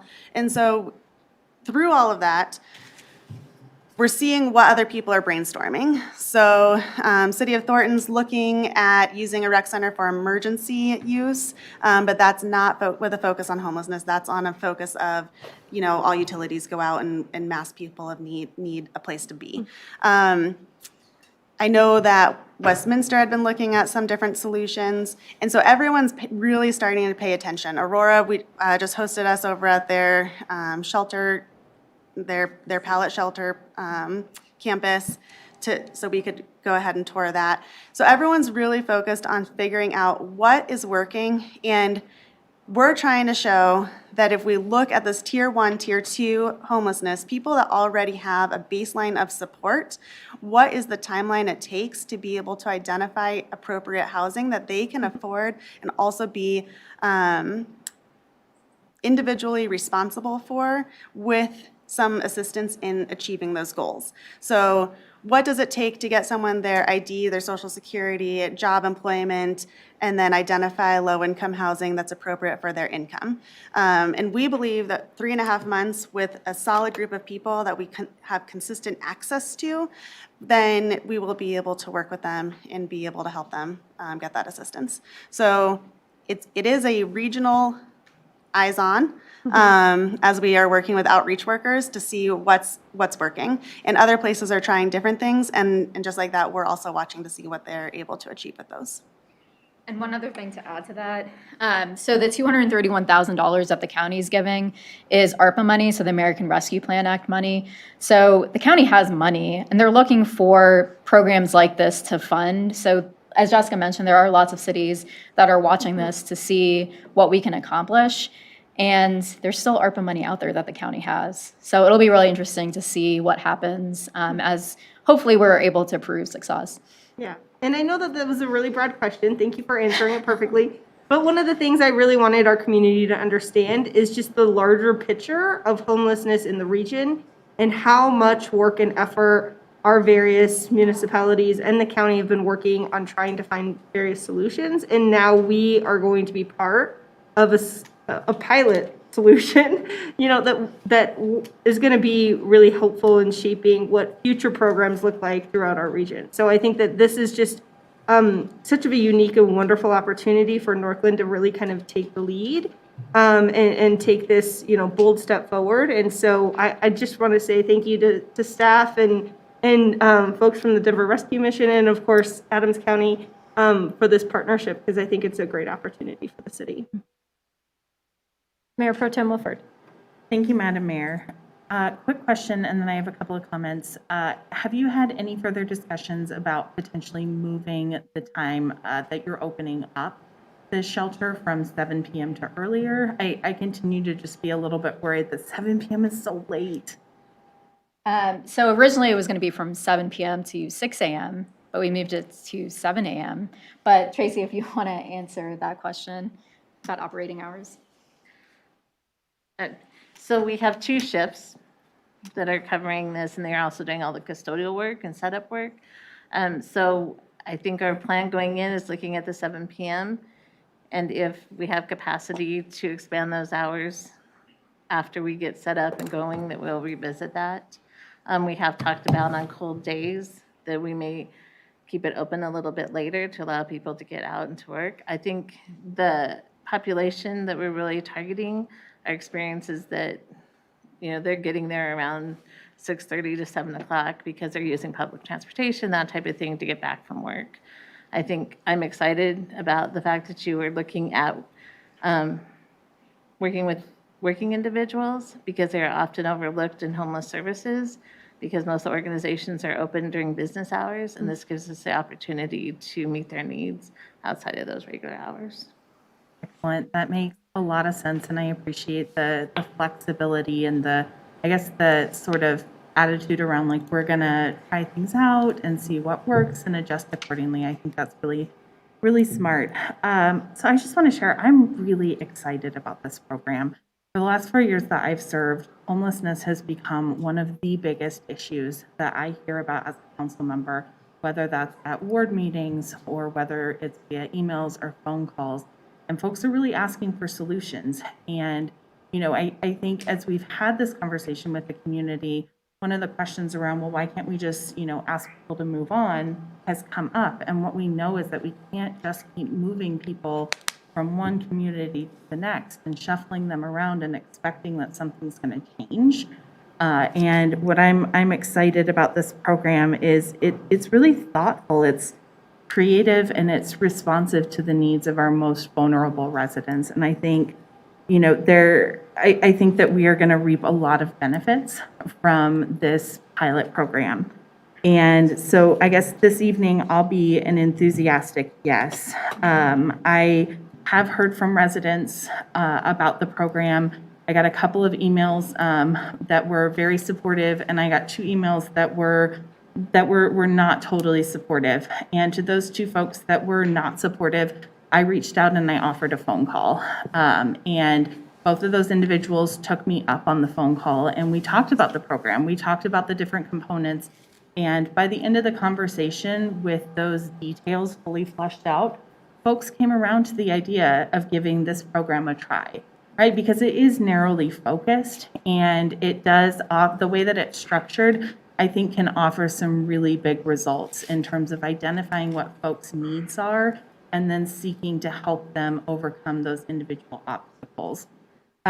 So a couple of final points that I just want to make around why I'm supportive of this program. I think, you know, to the point that you made earlier, Jessica, about the regional conversations that you're having at the staff level, my hope is that by Northglenn striking out and leading in this area, that we're able to demonstrate that even a small community like Northglenn, we're small, but we're definitely mighty, can be creative in addressing this issue, which means that some of our neighbors that are a bit larger, that have more resources, could definitely come to the table and make a big difference as well as a regional partner. And then finally, you know, the foundation of stability that y'all are looking at providing here via that case management, I think it really will be life-changing for the folks that you're going to be interacting with. And my hope is that the data that is collected can be used to really further that regional conversation in a way that we haven't been able to really have that conversation before, right? Because we only typically have the data from the point in time count. And unfortunately, that data doesn't tell the entire story. So I'm excited to get the full story and to figure out how we move forward, both as a community and regionally. So thank you for all of your great work in shepherding this program through the process, and I'll be excited to hear a debrief come next year. Mayor Pro Tem Witkovich, Councilmember Witkovich. Thank you. I just have a few quick comments, no questions, because I think Rupa and Jessica have done an amazing job, and the fellow council members have asked great questions. I was also able to attend the public meeting, and I'm really glad I did, because I haven't heard from any Ward 1 residents. So I wanted to make sure that I attended the meeting, and I thought that, well, obviously we heard overwhelming support, and I thought it was really powerful to hear the stories that we did hear. And, you know, there were a few that were against, but their questions were answered really well, and so I really appreciate all that. I'm really glad to have the Denver Rescue Mission involved. I don't know, maybe a couple years ago, I drive by Denver Rescue Mission every single day after work, and I would see the lines, but you don't see them anymore. So they know what they're doing, and I'm really glad that we have them on our side here. So I just, you know, want to offer my enthusiastic support as well, and thank you for everything. Councilmember Lukman-Hiramasa. Thank you, Mayor. Yes, I would also like to offer my support. I have to say that I'm extremely proud of our city. I'm extremely proud of the efforts, Jessica and Rupa and everybody that's really pulled this all together. It's definitely a gap that needed to be addressed that, you know, we haven't been able to in the city thus far. So seeing that there's something in place for those folks that don't, you know, maybe not qualify for the SPOT program, I think is important. And in terms of feedback from the community, it's been overwhelmingly positive. Yes, there have been some questions, but I think most of the questions or concerns revolved around EB Rains Park. And, you know, as we discussed, that's probably a different discussion in terms of having tier 3 folks that, you know, need some different type of help. So I just have to say I'm in full support of this. I think that everything is being put in place in a very thoughtful manner and really looking into how we can help these folks. Things that I heard that I think will help contribute to the success of this program are stability, connections, case management, work options. I was just writing these things down. I'm like, this is exactly what we need. And helping them also be responsible for their success. And all of those things together lead to exit strategies, right? Which is what ultimately what we want to help them get to. And there's definitely been that gap too, to also have 5 spots for our PD, to have a place to send people if they need to during the worst of the winter months, I think is important as well. So all of those things, and to echo what Mayor Pro Tem Wilfer said, and Councilmember Mullica too, you know, excited about measuring the success, right? I think that's important, so we can actually see how we are helping people, what's working, what we can do better as a city. So I want to say thank you to you all. I'm in support. Thank you to our residents who have reached out, and even the ones that had concerns, as Mayor Pro Tem Wilford said. I think we're able to assuage many of those concerns and help them understand what the program really is about. That is pretty much all I have, because it's been said, so thank you. Councilmember Goff, did you want to weigh in? Yes, thank you, Mayor. I also wanted to acknowledge my support and to thank Jessica and Rupa for all the hard work they've done putting this together, and anyone else who really was involved in the planning of it. I think we've got all our bases covered, and so many people were in support of it at the community meeting, which I attended. It just made me proud to be a resident of Northglenn. One more thing I also wanted to say is I did get a couple of residents reaching out to me with their concerns, and I just hope that besides this is the compassionate thing to do, a way to treat with respect people who need our assistance at this particular time. It's also, if you would consider it, this is an opportunity to help people out of the situation of being homeless and prevent them from becoming this tier 3 chronic homeless person that I think is really what the concerns I had heard were speaking to. So this is a chance to prevent more of that problem that most people were having concerns about. So I would support it, and I'm glad that we are able to do this. Thank you. Thank you. Well, I think everything has been said. I agree with all of our council members. I think one thing to note is that the engagement of our residents was really inspiring, and they asked a lot of really good questions.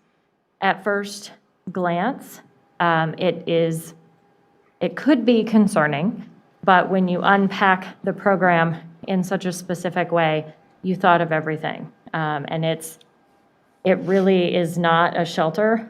It's a program that's going to support so many people, and that does also make me very proud to be here. So thank you. You have my support as well. Any final thoughts, Rupa? I just want to give a huge kudos and shout out to Jessica. She has Absolutely. done an amazing job putting this program together, so kudos to her. Thank you. Yeah. Yes, thank you.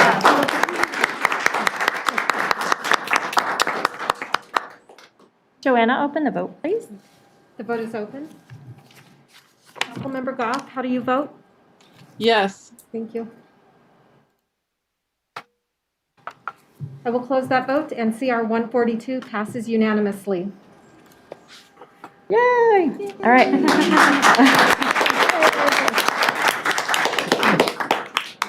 All right, before we move forward, council is going to take a 5-minute recess. I encourage everybody in the room to step outside for a minute and cool off and have a mask break, and we will reconvene at 7:52. I am sweating, and I can't even breathe.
Oh, is he coming? Catherine's ready to go.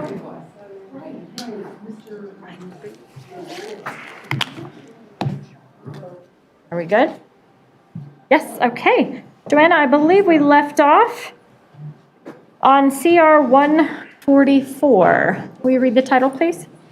A resolution adopting the City of Northglenn 2022 Legislative Issues Guide. Move for approval. Second. Rupa Venkatesh, our assistant to the city manager, is here for a summary. Good evening. No presentation tonight. This is something, the Legislative Issues Guide is something that council adopts every year and something that the Legislative Committee also puts together. This year, the changes from 2021 to 2022 are outlined on page 1 of your memo. We updated photos, updated the What's New in Northglenn section, COVID-19, advancing racial equity, the Homelessness Community Task Force content in the attainable housing section, updated some content in transportation, and urban renewal. We also added a new section this year at the end of each of some of the topics that are listed. That is, we added bills that the Legislative Committee supported or opposed during the 2021 legislative session. We thought that would be helpful for state elected officials to get a better understanding of what council is looking to support or oppose. So you'll see that in the draft guide as well. One thing to note is the council picture on one of the back pages is blank because on December 13th, when new council gets sworn in, we are going to take a picture, add it to that section, and then it'll go off to print. The goal is to get copies of the legislative guide back in its fancy form for the January 3rd legislative dinner. And the cost of these documents is about $250, with a document design being done in-house by our comms specialist, John Eisel. And with that, I'll answer any questions. Councilmember Duran Mullica?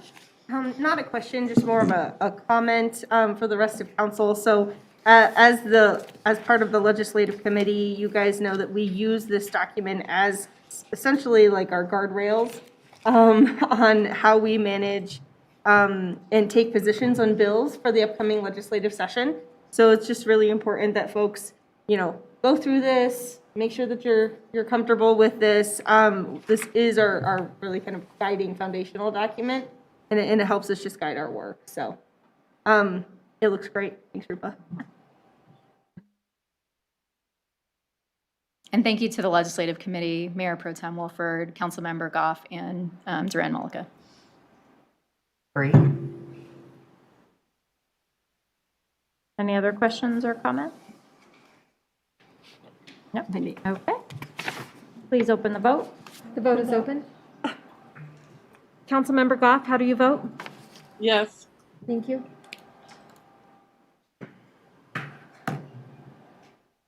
I'll close that vote, and CR 144 passes unanimously. Okay, moving to CR 145. Joanna, will you read the title, please? A resolution affirming the City Council's compliance with the Tri-County Health Department order dated November 23rd, 2021 at City Council meetings. Second. All right, City Manager Guyer will provide a summary. Thank you, Mayor and Council. Just a brief overview for you. This request came at the request of Councilmember Julie Duran Mullica.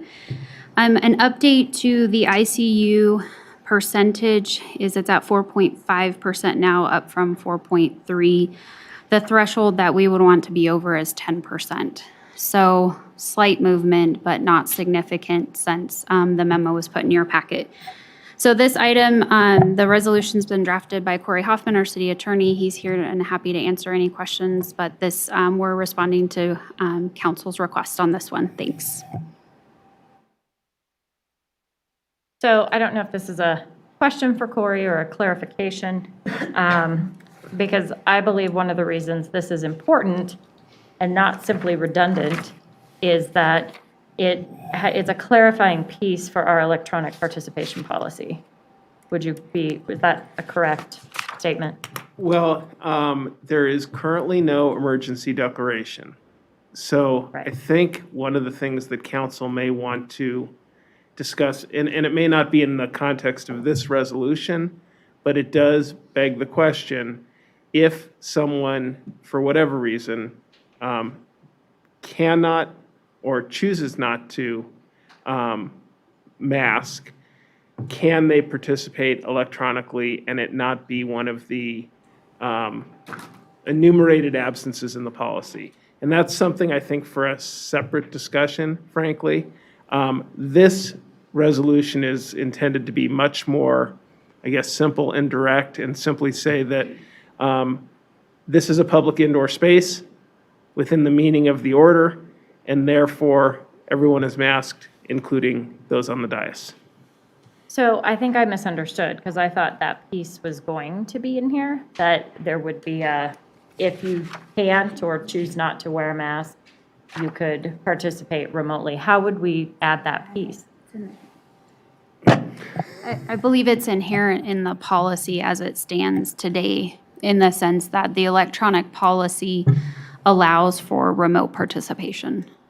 It only allowed for a specific Well, number. it does provide for up to 4 meetings, and council recently had a discussion on that, and staff clarified that we're not keeping track. That's really something that council, as a team, as a whole, needs to govern or enforce if you decide to. So going back to my assumption, because otherwise this is just redundant, my understanding is that it would have contained that piece so that we didn't bump up against those 4. That was my understanding this whole time. So I just didn't know how we get that piece. We can certainly add a section to this resolution. We can also bring back an amendment to the electronic participation policy that clarifies that if you are, because of the existing mask mandate related to public indoor spaces, if you choose not to participate, it is not one of the 4 absences, whatever council's choice. Okay. Councilmember Lukman-Haramasa? Thank you, Mayor. I think I had the same concerns that the mayor just expressed, in that I was just wondering the why behind this, because it does seem redundant when we are under Tri-County Health Department, under public orders, so we should be complying as city council members. And so I'm just, I guess, a little confused as to why we have to say you have to do it when we should do it. We don't. I was asked to draft this resolution. I drafted it as largely symbolic, because you are absolutely correct that we're required to comply, and that, this tells the world this is a public indoor space that is covered by the order. If council would like an additional section, we can certainly add it or bring something else back. Just to add on to that, I guess my question is, if somebody chooses not to comply, what does that look like? What are the options? You said it's council enforced, so do we say, don't come to the meetings? I mean, is that, I'm just curious as to where that would lead if someone chooses not to comply with public health. Council governs itself as it relates to those types of issues. So it's difficult for me to give you guidance on how to enforce. Even if you look at the public health order, really the enforcement is not the tool, is not the primary tool. And so really that is for the 9 of you to figure out how you're going to govern yourselves as it relates to potential noncompliance. And I understand that. And just to be clear, it's not, I'm wearing a mask. I support the reasonings behind it. It was just a question I have in terms that I felt that it was a rule on top of a rule. And so that was my concern. Just wanted to voice it. Thank you. Yeah, so, well, Councilmember Brown, you go next. Sure. Yeah. Thank you, Councilmember Oliver. I really do appreciate this, because this is a big concern with me, and anybody that has had any kind of communication with me through COVID. I was originally on the phone with Julie almost every day.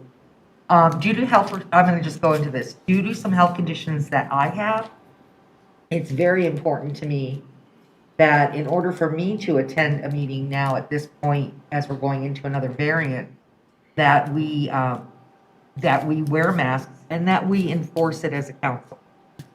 The other thing I wanted to say is regarding to the electronic meetings where we're calling in, I would like to have that come back to council separately. I think that we need to address that. At the time, when we voted on 4 absences in a year, it was not in a situation like we have right now.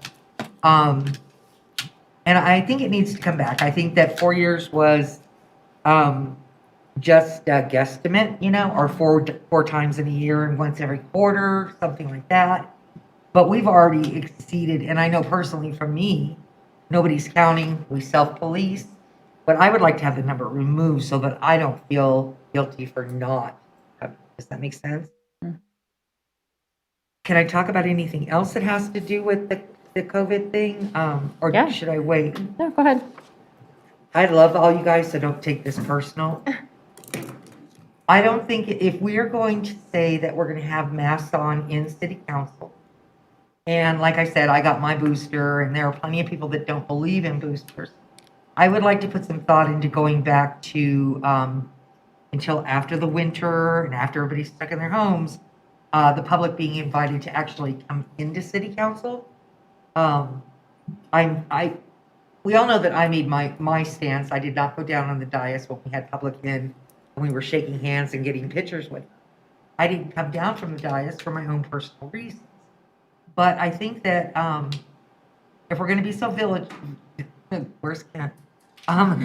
Diligent. If we're going to be so diligent on the masks, I'd like to talk about that again, and not because I don't enjoy having the public in, but I think somebody told me today that if you have a room of 35 people, one person in that room is going to have COVID, and a certain percentage of them, you know, can't guarantee it, a certain percentage of them are not going to be vaccinated. So my concern is that we are putting a bandage over the problem and not addressing all parts of it. You know, we're supposed to, I realize that we're all six feet distance and things like that. But if we're going to look at wearing masks again, if we're going to look at things like virtual meetings again, things like that, I'd like to have a conversation about it. But if no other city council person, you know, agrees or wants to talk about it, I'm fine with not taking it further. Julie, do you want to speak on it? To this or Becky's? Okay. One and then the other. Okay, one and then the other. Okay, All so, of the above.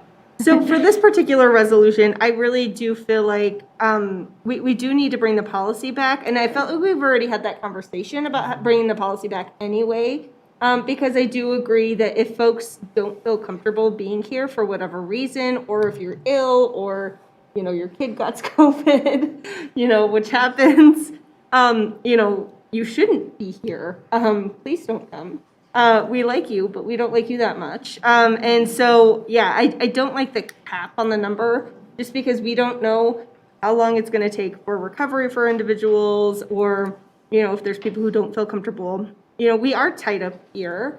And so, you know, some individuals might not feel comfortable, and that's fine. So bringing the policy back is something I think we already discussed and that we should, you know, do anyway. Specific to this resolution, I think what's really important is that we, as a council, agree that this is, you know, we are following this as a council. And as Corey and Heather say, we police ourselves. And so, yes, it probably does seem a little redundant, but it's also an extra step of clarification of how we choose to do business here on the dais, here for the city of Northglenn. And as elected officials, unfortunately, the only people who could hold us accountable is ourselves.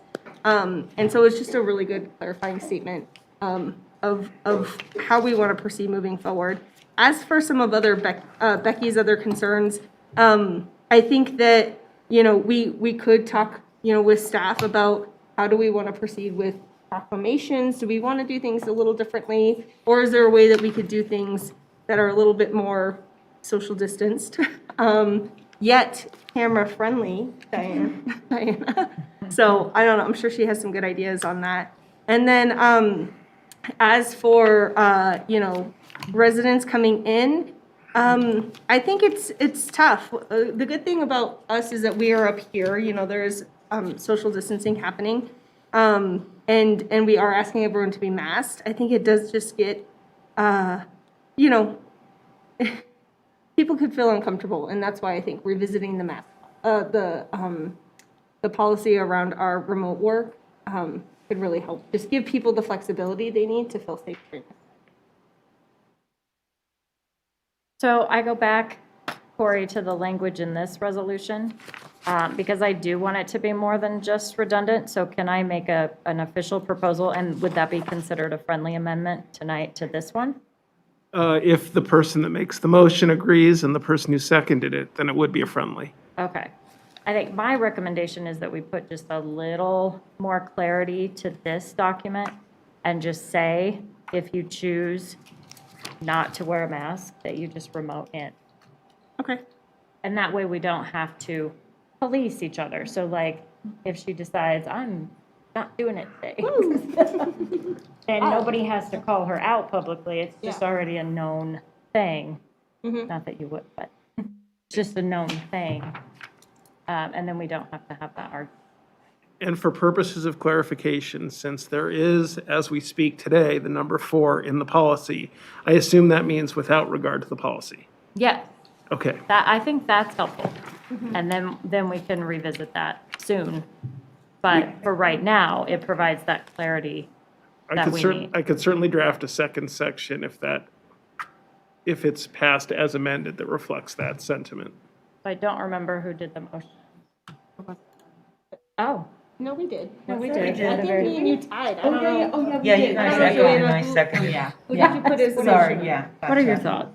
No, yes, let's do that. Let's Okay. move forward with the amendment. One of the things I just wanted to highlight is that I do think having a conversation about the way in which we're meeting and how some of these things are changing is absolutely warranted. I think that even almost the definition of what vaccinated means has changed and evolved in the last couple of months. Folks that were vaccinated who now have 6 months time between that last vaccination and a booster are now technically not totally vaccinated. And so I know that from firsthand experience because my husband got the first 2 sets of shots. My son brought home COVID. My husband got sick. And so I do think it's important for us to revisit what we're going to do as this pandemic continues to evolve. So I absolutely support your request, Becky, to have that conversation. Thank you. Anything else? Catherine, do you want to weigh in? Thank you. Yeah, I think that it is worthwhile to have this resolution and the amendment that's been proposed. I just feel like to Mayor Pro Tem Wolford's most recent comment that we don't know how long this pandemic is going to go on. And one of the reasons is because we still have people who are resistant to getting vaccinated or wearing a mask. And so I think it's behooves us as City Council to be good role models. I also feel like it's not just to protect myself. I've had my 2 shots and a booster, but also to protect the other residents who are coming in and sitting shoulder to shoulder, out in the audience there, that it might be a good idea to try to figure out a way to do more social distancing for everyone who's in the room. So yes, I would support the this particular proposal as amended. Okay. Corey, are you clear? Can we move to a vote? Yes. Absolutely. Joanna, will you open the vote, please? The vote is open. Councilmember Goff, how do you vote? Yes. Thank you. I will close that vote, and CR 145 as amended passes unanimously. Great. Okay, so we have another presentation. These are the most patient members of our audience today. Diversity, Inclusivity, and Social Equity Board members are here with an update for Council. Rupa Venkatesh, our assistant to the city manager, will introduce the item. I won't be doing any of this presentation, so don't worry. So the Diversity, Inclusivity, and Social Equity Board is here tonight to give their first update to council, and I will turn it over to our Vice Chair, Sarah Woodson. Thank you, Council, Mayor. Happy to be here tonight. We have a lot of exciting things to update you on. First, I just want to make sure you guys know who's here with us. So we have Autumn Romero. She's not in-house tonight, but she is listening online. And then myself and Rayanna Blackman, our secretary. She's not on our agenda, but Deja Moore will also be presenting tonight. So we will go ahead and get started. As Rupa said, we are the Diversity, Inclusivity, and Social Equity Board. We like to call ourselves DICE. And to open up our presentation for you tonight, we'll have Rayanna Blackman, our youth member at large, and also our secretary, kick it off. All right, good evening, council members. I am Rayanna Blackman. I am the secretary of the Diversity, Inclusivity, and Social Equity Board. So today, I will be going over a few things. And I'm sorry, but how do you use this? Maybe to the left. Just right arrow it. Okay, awesome. Okay, so the purpose of the Diversity, Inclusivity, and Social Equity Board is, so DICE has been organized to support City Council's strategic focus of diversity and use of community feedback to influence future decision-making to promote diversity. So a few of these ways that we do this is included, but not limited to, reviewing the current and proposed policy as it relates to diversity, inclusivity, and social equity, providing recommendations to the City Council on how to promote diversity, and then working with other boards in City of Northglenn to ensure city's diversity, inclusion, and equity commitments. All right. Okay, so for the agenda today, we will be going over the purpose, as I just did, some things we have learned throughout the year and a few months that we have been going through this, some accomplishments we have made, and then recommendations we have to the City Council, and then plans for next year. All right. And then, so the background for diversity and the DICE board is, sorry, it's a long title for sure.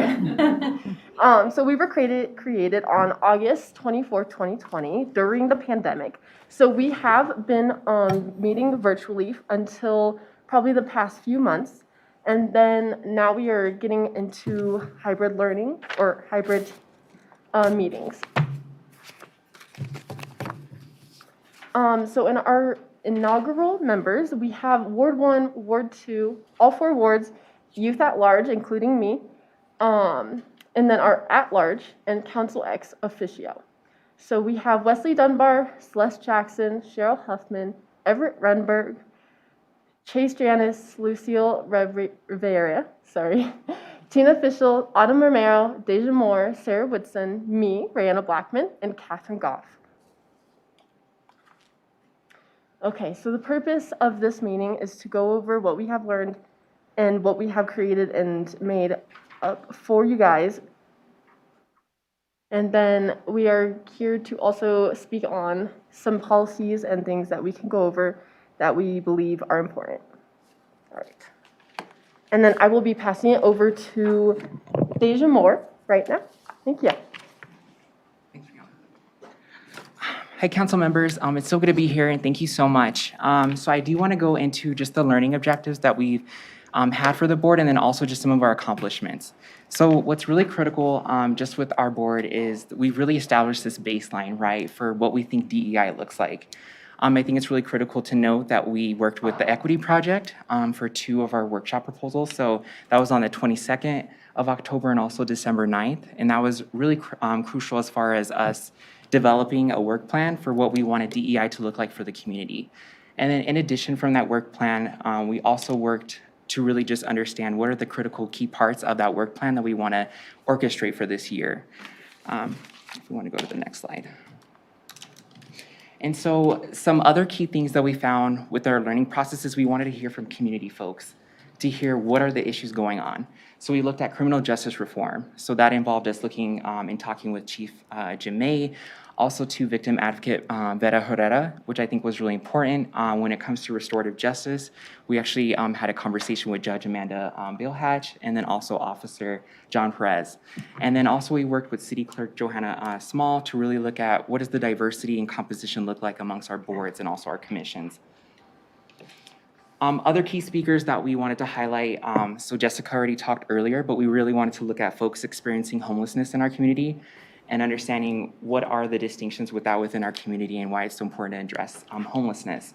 Also, two, working with Sarah on a comprehensive plan for the city, and then two, looking at economic development. And when it comes to our Black, Indigenous, people of color businesses and minority-owned businesses, what is the difference and how do we improve and increase upon that as well to ensure that we do have a diverse, reflective community in Northglenn. Some other key highlights that I want to say is we had, during Black History Month, 2 movies that we actually showed to the public. And with those movies, we were able to showcase a film, those 2 films, and also a survey just to collect feedback on those films and what they learned from it and what was the process. We also hosted community listening sessions, which I thought were really critical with the community. And that also assessed what do they want as far as our DEI projects to look like in the community going forward, and what do youth want specifically as well, just because I think youth are often left out from the table. So now I want to go into our accomplishments, which I think is really critical. So we did create bylaws for our board. We were recognized by a lot of city departments, which is important as well. We engaged in the Northglenn Police Department deputy chief selection process. We are featured in the Northglenn Connection, which is also important. And then 2, we had representation on the Looking Up Resident Task Force. And a favorite of mine as well is because of Northglenn, you all putting up the pride flag, Thornton had a major issue with that. Thornton, actually, my city, didn't want to essentially put it up in the beginning. So our folks from the Dice Board went to their city council meeting and said, hey, we think this is so important that you show up and that we do we have the pride flag. This is so important. Northglenn's doing it, why isn't Thornton doing it? And so with that, we were able to get a 5-4 vote approval. So yeah, we are making great change. This shows 2 photos just from the Thornton City Council pride flag discussion, which I alluded to. And then these are other critical accomplishments as well. So when we had the Martin Luther King Jr. holiday in January, we actually released a video featuring all of our members of the Dice Board, acknowledging key quotes that he had, and we got 96 views on YouTube. We hosted the 2 movies that would all cover, and we actually donated $197 to the Cleo Parker Robinson Dance Company, which is important. They're Black and brown owned. I think also another critical point is we had our first Pride celebration, which is awesome. 2021 took us a little bit, but we got there. We did get 500 people in attendance, which is really cool. And from that, Adams County has actually agreed to hosting a county-wide Pride event for this upcoming year. So these were the 2 films that we showcased. We showcased Harriet Tubman and then also 42, which was a story on Jackie Robinson. So really key critical figures within history that have made such a difference and even have allowed me to be here in front of you all today. Other critical accomplishments that we have is we worked with you all to highlight some city proclamations. So for Black History Month, also Hispanic Heritage Month, and then I know you all issued to the Indigenous Native Heritage Month as well, proclamation. And then we've done other key highlights within the community, such as doing food trucks, hosting the homelessness community meetings in partnership with Northglenn, also honoring a disabilities focus group, which I think is really critical. And then we're in the midst right now of hopefully naming the Odell Berry Park with you all come in February. So these are some other photos just from Northglenn Pride. You'll see me there and also Councilmember Goff, which is really critical, and other members of our Dice Board. Cheryl, Autumn, and then Tina. And then other just photos just from audience members and just members in the community. And then I'll pass it off to Sarah to provide an overview of our recommendations. So thank you, Sarah. Thank you. Okay. All right. So with regards to the recommendations, one of the first ones that we have is, of course, the Odell Berry Park naming request. And there is a study session coming up, and we will be here to present in front of you. And what we would like to see come from that, of course, is a naming recommendation, but in addition, an update to the 2009 resolution regarding how council goes about their process for park naming and facility naming. We want to continue to do more community listening sessions, and we've recently had discussions around how we're going to create intake forms when community reaches out to us, so that we can make sure that we're following up with them and then bringing back information to recommend for council's implementation. Another very important thing is for advocating around gender-exclusive bathrooms in buildings. So we look forward to engaging council when that process comes along. We also want to focus on boards and commissions to undergo the diversity, equity, and inclusion training, which we did, and we truly believe that it's just an important tool and a resource that people can use, especially when you're talking about issues regarding DICE. Let's see. Okay, so plans for 2022, we're going to continue our Black History Month. We're definitely doing a movie. We've also been talking about some other things that we can implement, but we don't have it finalized at this time. We want to participate in a Healing Hoop powwow in September. We do have a board member, I think 2 of our board members have some Native background, and there's Native background in Northglenn. So we want to make sure that when we're looking at diversity, we're looking at every piece of that. We want to do a resource and job fair for community members with disability. I think a lot of the times when people think about diversity, equity, and inclusion, they don't always think about people's bodies and how that affects them. So we want to make sure that we're putting them in. Recommendation for a proclamation for Transgender Awareness Month. That's very important to us. And based on what we've already seen our city do, we know that hopefully we can participate and help you guys to bring that forth as well.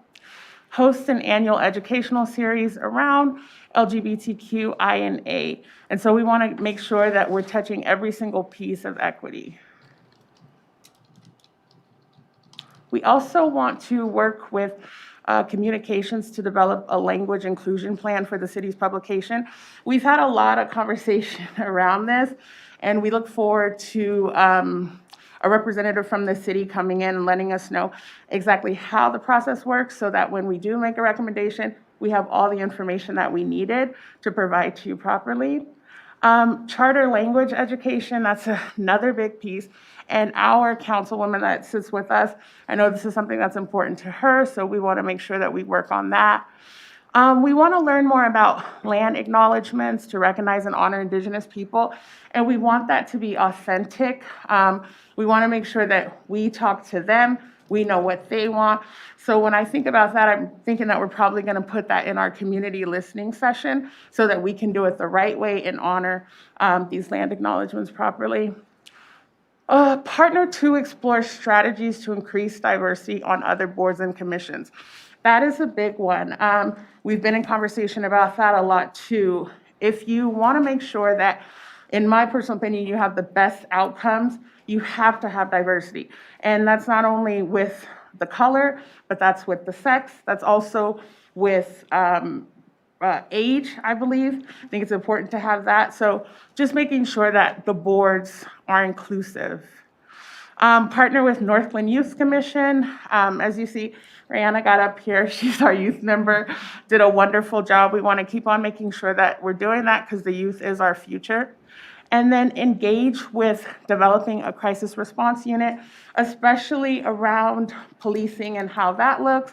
So we want to make sure that if you're in crisis, you have the right people dealing with you and you're not being jailed, essentially. Okay, so the fiscal year 2022 budget, thank you. You know, we have $20,000 now, and so that is definitely going to give us opportunity to do more things and make more things happen. We want to make sure that we use this money to facilitate our educational series, again, our community listening sessions, land acknowledgements, scholarships, and sponsorships. We don't know exactly where we want this to go, but we do know we want it to go to students in Northglenn, so that's the big thing. Celebratory events, operating expenses, and merch. All right, and we're open to any questions you may have. No one has a hand up. I'm going first.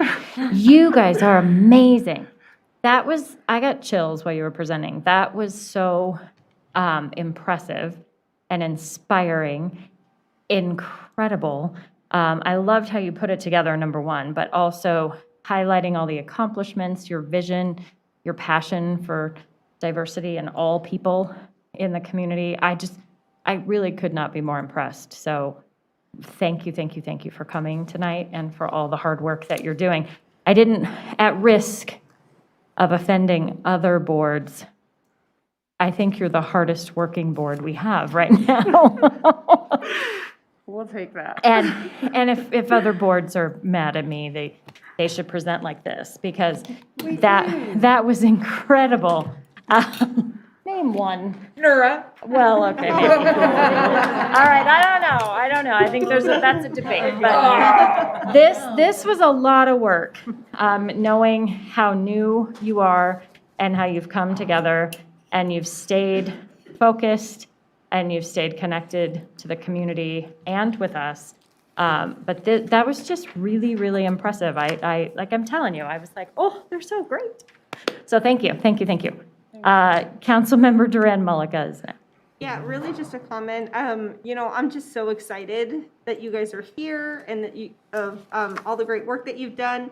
One of the greatest things I think that's a huge benefit to this city is just all of the wonderful people that, make up your board that have just come out of everywhere to support this mission, to support this work for the city. Keep hitting the pavement. It's a lot of work to create an entirely new board, and I appreciate all of that time and effort you guys put in. But yeah, keep up asking the hard questions. These are important conversations and different viewpoints that our city needs to have, and you guys are able to bring that to the table. So I'm just so excited that you're all here, and I love just getting to know you guys at any of the city events that I'm at, and it's just fantastic. So thank you for being here, and thank you for your hard work. You want to go next? Thank you. Sure. Councilmember Brown. Two-part question. Oh, Charter language education. Tell me what that is. Yes, I will actually let Councilwoman Goff speak to that if she's on. Yes, thank you. So what we are interested in looking at is bringing forward to our residents on a ballot in some future year, maybe not next year, but to change the language of the charter to what could be called gender neutral language. Maybe that was the wrong phrase or label to put on it because it was rejected by the voters. I believe maybe because they didn't quite understand it. And so that's why it's on our list of things to do some more education around that and communicate that better to our residents. Thank you. My suggestion to you would be to make sure that we get it into a presidential election so we get a lot of. There you go, Corey. Corey, I'll let you go. And just one other thing for council. The charter requires voter approval, but your municipal code does not. And so coming in January will be what has been a long-term project for my office to make the municipal code gender neutral.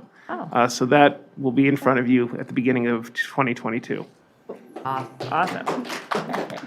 Before we conclude, I do just want to give a special thank you to Rupa. She is amazing. She keeps us on track. She helps us. She's totally dedicated, and we just want you to know that we really appreciate all your work. You guys are fun. All right. Thank you all. Part two. Can I just make a quick comment? Autumn, yes. Yes, join us. Sorry, I am home ill tonight, so I was really disappointed to not be there with the group. But I want to say thank all of you for your wonderful feedback. It's thing for us, and this was really great to hear from Councilmember Julie. Sometimes it feels like it's a little slow. We're in a unique position to have to learn a lot, and also marry the way government operates with how community thinks. And those two things can often not combine well. And we also want to be able to actually provide outcomes that are not performative, right? Like we really want the suggestions and recommendations that we make to council to have a long lasting effect, and really speak to the residents and not just be symbolic. Thank you. We Thank have you. quite a few comments, so you can't walk away yet. Oh, okay. Councilmember Goff, I see your hand. Did you want to add some more? Yes, I wanted to say, first of all, how privileged I feel to be a member of this group and to work with such talented and passionate individuals. It's been such a wonderful experience. But I also did want to point out to everyone that this board was created during the pandemic, and the most of our meetings and most of the things that we accomplished were during the pandemic with virtual meetings. And it was many months before we were able to meet in person.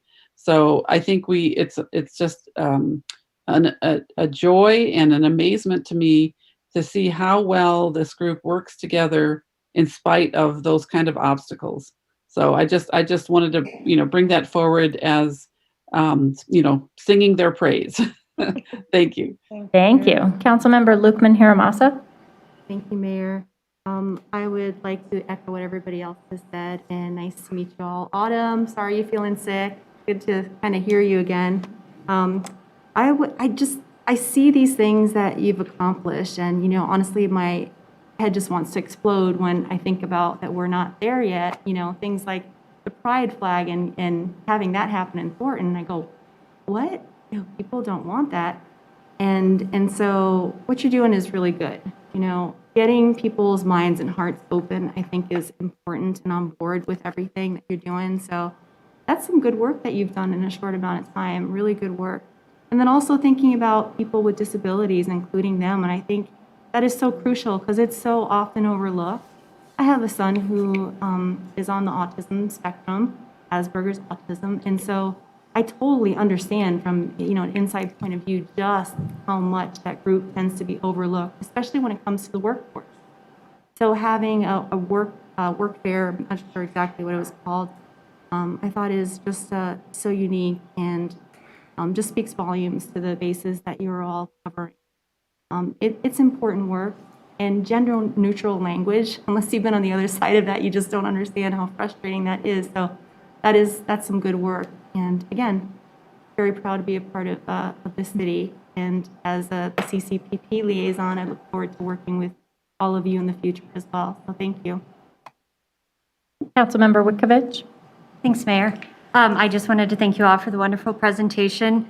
It's incredibly impressive what you guys have accomplished in a very short amount of time. To think that the board was created on August 24th and you had the Pride event in June, less than a year later, is amazing. So thank you so much for that. I also wanted to mention I'm the ex officio for the Historic Preservation Commission, and we recently developed a strategic plan, and one of those items includes telling the old untold stories in Northglenn. And so perhaps that can relate to your land acknowledgement. And so I don't know if we can all get together and figure that out, but I think that would be a great place to start or to collaborate. So just thank you all so much. Yeah, that sounds exciting. So we'll definitely make sure we work on that. Great. Thank you. Mayor Pro Tem Wolford.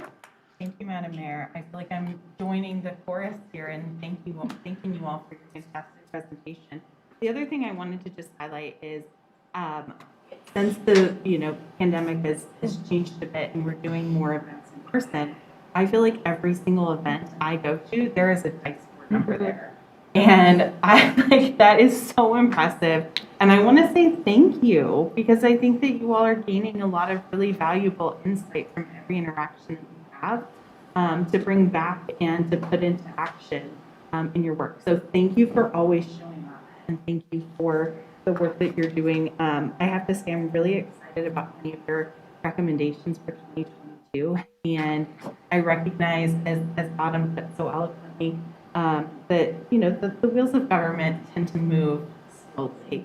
But I feel like when it comes to moving ahead, like y'all are driving an EV, like you're just going for it and it's working. I'm really excited to see what comes next. So please, I don't know how often you all are scheduled to come and visit with us, but I personally, and I obviously don't speak for the rest of the council, but I would really love to not wait to hear from you one time a year about what your recommendations are.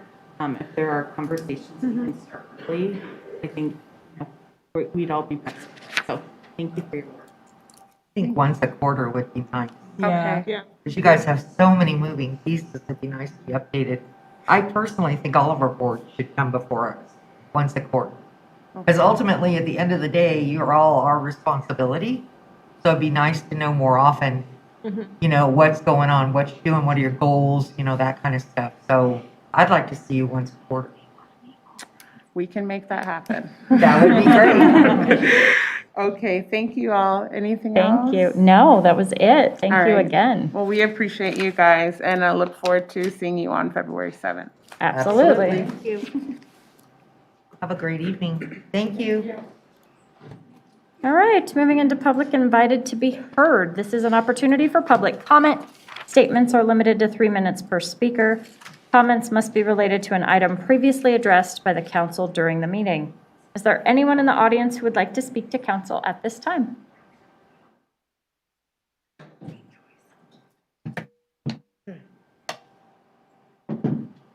I have really good wait time. Are you sure? Come on, you drove all this way. Okay. All right, I will entertain a motion to adjourn to executive session pursuant to Section 4.5G of the City of Northglenn Home Rule Charter for negotiations concerning contracts, except those required to be the subject of competitive bidding, and pursuant to Section 4.5G of the City of Northglenn Home Rule Charter for negotiations regarding the P3 project. Move for approval. Second. Please open the vote. The vote is open. Councilmember Goff, how do you vote? Yes. Meltdown there in the middle. I will close that vote, and the motion to adjourn to executive session passes unanimously. We will adjourn to the executive session and take another mask break while tech breaks down.